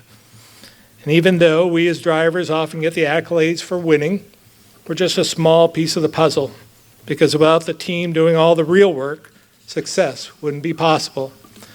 So I want to thank my crew, past and present, who stuck with me through the years, and are the reason we won all those races and championships. I've been thinking a lot about, at the end of my racing career, what this all means. And I've come to the conclusion that for me, it isn't just about all the wins and the championships. It's the people you meet along the way, the lessons that stick with you, and the opportunities and doors you open for others. I think back to when I was first introduced to the Casella family, when I did have sponsors. They were one of my longtime sponsors. Fast forward 20 years ago, we, with the help of many, we started a charitable cause called Wheels for Warmth. There's a lot to it, but the short story is we raise money for emergency fuel assistance. Every October, we ask folks to donate their winter tires that are no longer used on their vehicles but are still good, and then we sell them for pennies on a dollar. We also charge people to dispose of the tires that aren't worthy of being on the road anymore. To date, we've sold and recycled about 80,000 tires and raised almost $1 million to help cover the cost of heating fuel for those who need it. Some of them are the very same people who come to watch us race. A big part of the continued success of this program is due to the involvement of Ken Squire's radio stations and a few people sitting here at the table. Bobby, my daughter Erica, and friends at the table, Debbie, Marcia, John Casella Jr. The Casella family, as I said before, has been instrumental in this program. And without them, we wouldn't be successful. But I like the Casella family because they came from blue-collar roots. John and Doug Casella grew up in Rutland, Vermont. And it was just the two of them. They started a rubbish route. They didn't have any money. They had one truck. But today, they have 5,000 employees throughout the United States. But they've never forgot where they came from. And they're just like us. They're blue-collar folks that work hard every single day. Another example of these human connections I also want to talk about are three young men who started working on my race team when they were 15 or 16 years old, just like me. Scott Newton is one of them. He grew up in the same town as I did, in Barrie. And then he moved after graduation to North Carolina. Went to work for race promoter Humpy Wheeler at Charlotte Motor Speedway. Is now an executive at a major Coca-Cola distributor. Scott's brother Jeff is here today, who I got to know through Scott, came to work for my construction company as a general manager a few years ago, and ended up taking over the business when I became governor. Matt Gloslant is another, who moved south after working on our team, got a job at Stewart Haas Racing, and was instrumental in Cole Custer's development. He's now back in New England as the Vice President of Operations at New Hampshire Motor Speedway. Matt's sitting right there. And because of Matt, I got to know his dad, Kenny, who's now a Vermont legislator. If you ask Kenny, the only reason he can stand being involved in politics is because of me. So I want to thank them for that. And finally, Phil Surgeon. He's my godson who graduated from WPI with a degree in mechanical engineering. Moved south as well, worked for Ray Evernham, Chip Ganassi, and is now with Trackhouse Racing as Ross Chastain's crew chief. Obviously, he's not here today. He's in Phoenix on top of the pit cart, but I'm proud of each and every one of them and would like to think they learned a few things from us along the way. And because they have succeeded in life far beyond any expectations that we had. Now, I was a contractor by trade and a race car driver and never really had much of an interest in politics. Still don't, by the way. But there are some similarities, some have been talked about, described by Dr. Dick Berggren. Both go around in circles and both are contact sports. So that's where the similarities are. And regardless of my dislike of politics, I actually have been successful. In fact, I've won every single political race I've entered. And I'm pretty sure I won that first one for the Vermont Senate because of my notoriety in racing. But even with 13 campaign victories, given the choice, I would have preferred to win 13 championships instead. But it is kind of a big deal to be governor, and it's been the honor of my life to work to make the lives of Vermonters, everyday Vermonters, better. But to be honest, what I enjoy more is when people on the street come up to me, call me Phil instead of governor, and tell me they've been a huge fan of mine ever since I started racing. And at the end of the day, when all is said and done, on my buried granite gravestone, instead of having it engraved with, he was a great politician, I think I'd rather it say, he was a pretty decent stock car racer. So thanks again. Congratulations to all the inductees. It's an honor to be here as an odd duck in a flock of fancy geese. So thank you.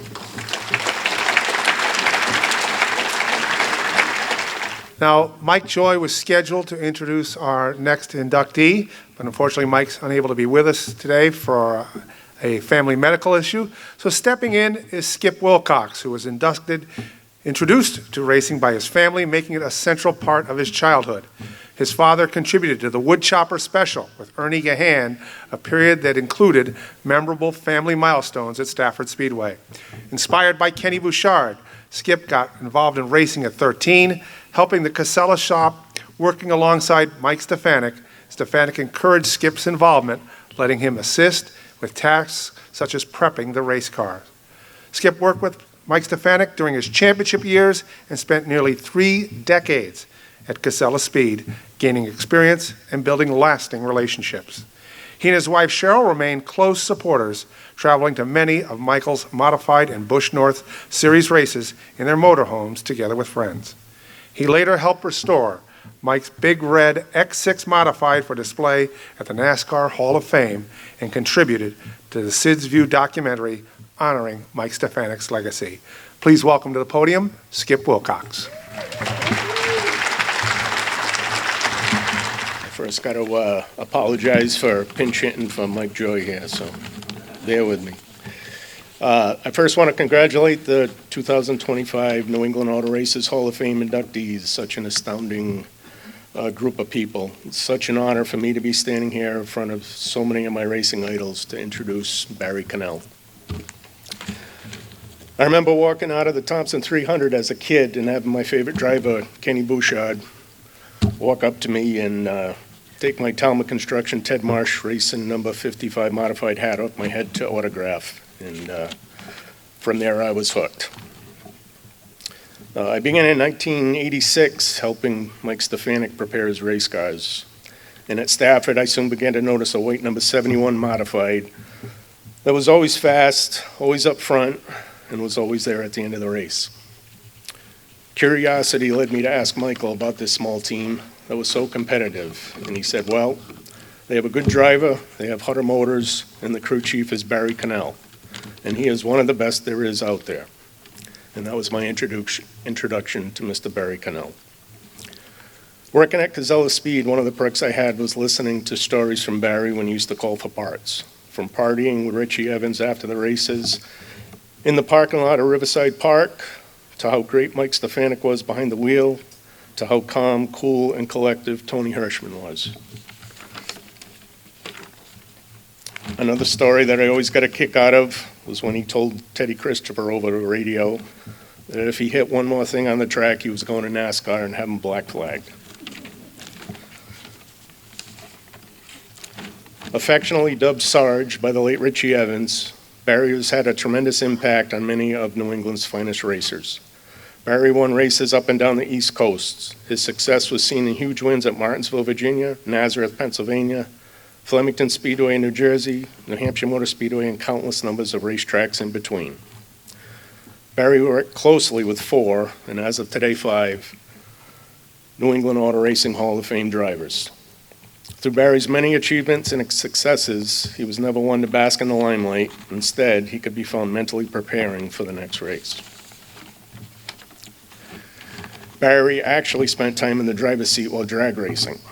He began his foray into racing while building engines and helping local West Springfield, Mass racers. Eventually, in 1974, he began working with Bob Palvareri. While working with Bob, the two were able to win races and championships at Riverside Park. And who can forget the photo finish at the 1981 Stafford Springs Sizzler, where Barry led Bob to a dramatic finish, beating Richie Evans in a history-making upset win. Barry met with more success with near member John Rosati in the Southwick Motor Sales number 71 in 1985 and 1986. The combo was able to achieve not only a Riverside Park track championship, but they also placed 5th in national points, stemming from wins at Riverside, Stafford, and Thompson. A few years later, in 1994, Barry enthusiastically returned to race with the late Richie Gallup. Many were thankful to have him back doing what he was meant to do. The following year, the dominant driver-crew chief combination that Phil's modified law came to be. The Beal and Bacon, Stefanik-Cannell combination was a force to be reckoned with.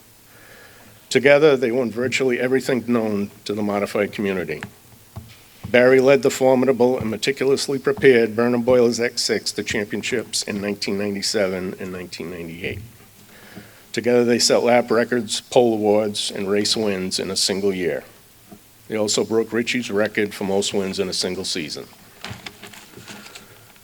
Knowing Michael, he always said it was important for him to know that whoever he raced with would have his back no matter what they did.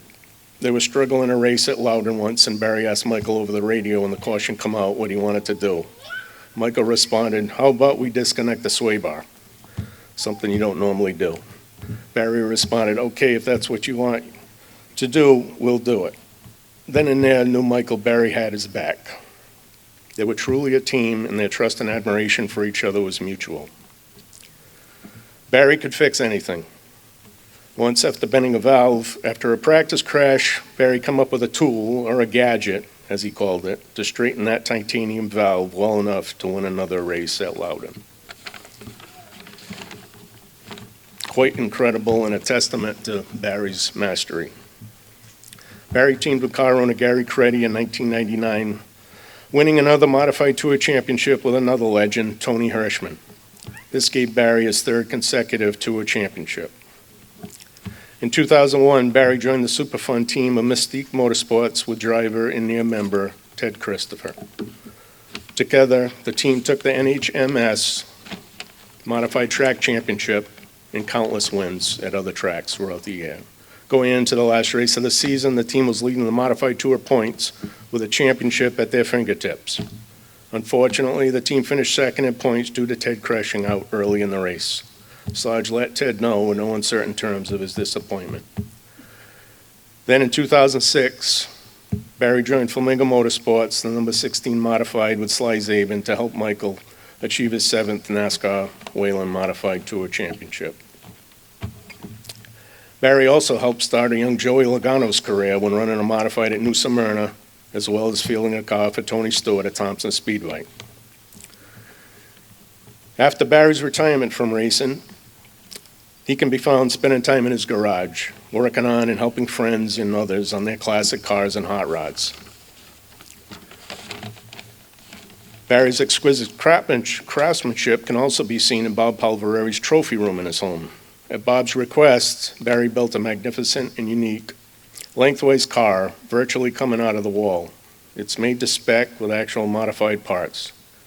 Talk about talent. Barry is an absolute craftsman, a brilliant and passionate man, driven by perfection that could make anything go fast.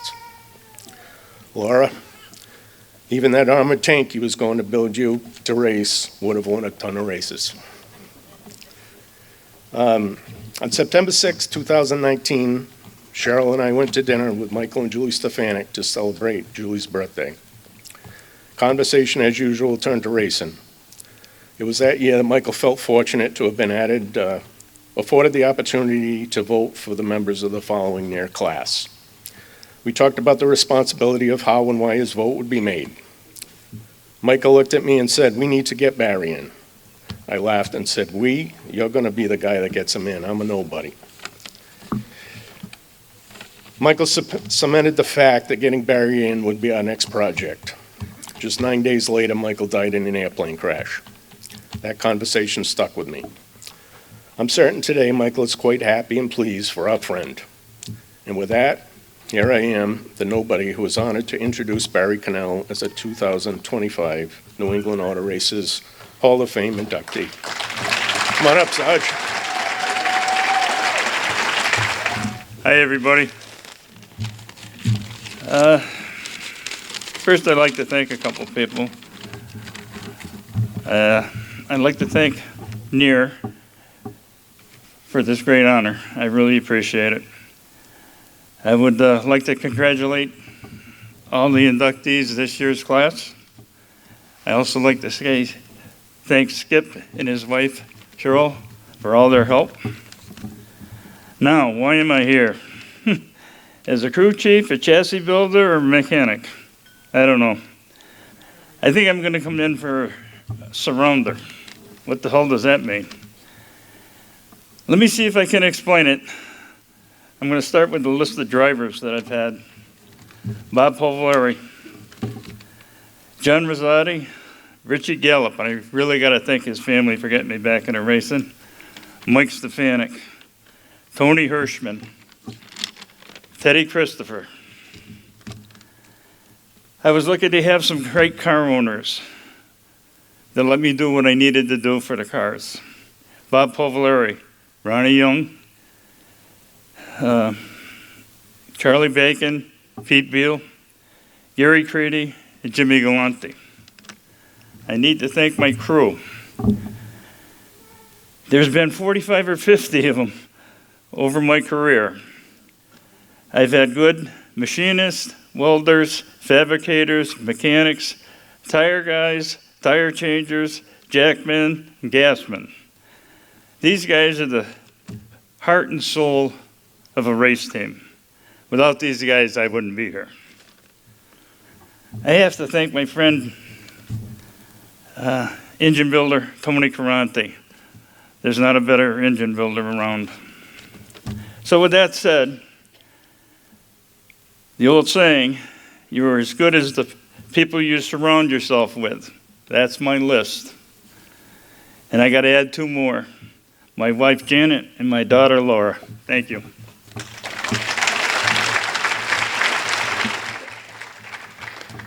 When I started today's program, I started with stories, and we heard a lot of them here today. Again, I'm very fortunate that 4 of my heroes are in this Hall of Fame. And they have taught me something that I still use today, whether in personal life or at the races. My first hero was Billy Greco going to Riverside Park. I had no choice in that. My parents were Billy Greco fans when I came on this earth. Billy was one of United's biggest stars that there was in the 60s. But his regular job was driving trucks each and every night, sometimes just finishing to race to Riverside to get there. And what he taught me was that no matter how big he was, he had time for everybody. Every fan, even at his final stages, if we introduced him at the track, fans came to him, he signed autographs, talked to the fans. There are a lot of times I'm late for production meetings because fans come up to me and they want to talk to me. And I give them all the time that they need because Billy taught me that. Through Billy, I got to meet my second hero, and that's Ed Flimke. He was kind enough to come to Silver City to a little boy that wanted to go fast and helped him out. Showed me how to diamond the track. There's a story behind this, but we're a little behind tonight. taught me how to diamond the track. We got the car as light as we could. The damn driver still likes yodels, ring-dings, and funny bones. We couldn't get the driver any lighter. But what he taught me is that you help people that want to help and go forward in the sport. And this year, I've had a couple of young people that say they want to try announcing and come into the bus at Waterford because there's a lot less pressure than there is at Stafford, and learn the game of announcing. And I'll do that for anybody that wants to come in and learn. That's what I learned from Eddie Flimke. Fred DeSaro took me on a memory that 50 years later I still have. And that was on a night where we had 3 drivers lined up to win. If we were going to, my brother and I were going to get a ride. The other 2, Stafford royalty. Paula's husband, Ronnie Bouchard, and Bugsy Stevens. Freddie won that night. I have a picture of a 13-year-old sitting in Old Blue, which I believe is at Pro 9, and I got a lap taken around Stafford with his 2 sons and my brother. My tradition, when that 65-year-old climbs down the stairs from the tower on a Friday night at Stafford to head to Victory Lane and Pit Road, I will go through that fence. I become the 10-year-old again. I look to my left. I think about the drivers that raced to that little white stripe that's right down by my right side. And then every chance I get, I try to walk over that spot where I climbed into Old Blue and took that ride. Finally, Bugsy Stevens, who taught me if you don't go through life with a little humor and a little mischievous in your heart, it really isn't worth living. But what he also said in one of Bones' books, it's all about the kids and children. I was one of those kids whose hair he tousled. But one of my best jobs at Stafford is when they tell me when we have a big race, Dave, we've got nobody to give the command. Go get a kid. I love doing it. I'm glad that John Gates defers to me and lets me do it. But when you go up to him, and sometimes I've gotten turned down, you go up to him and you say, hi, can you help me with something? And I tell them what they're going to do. And this past fall final, I did it with, I was a little girl. Her eyes lit up, just like mine did when I was a little kid, and she was jumping up and down and so happy to go. I used those 4 things from 4 people that are still my heroes today. And every one of you that we're going to induct into this Hall of Fame, you did that to someone else and a few other people. You're their heroes. You inspired them. You heard it from Sid. Whether it's the words that Bones puts on paper, I have the Eddie Flimke book, I have the Bugsy book. It brings back those memories, but also the other books on drivers he's written that I've read. It makes me, as we say, think of them. Brooksy, you saw the emotion from Sid, but there's not a track we go to where there's not a kid flagging a race. Barry, the people that you've helped, in your racing career, I'm sure there's somebody that you've mentored and they wanted to be not behind the wheel, but behind the scenes in building the cars. And of course, our Hall of Famers, you've all done something to inspire somebody. So it is with great honor and privilege that I hold this position. And I ask you all to raise a glass as we toast the 2025 New England Hall of Fame inductees. I thank you for your time and attention. That concludes our ceremonies for today. Have a great off season, a holiday season, and I look forward to seeing you when motors fire again in 2026 and here at the Hall of Fame induction ceremony in 2026. Good night, everyone.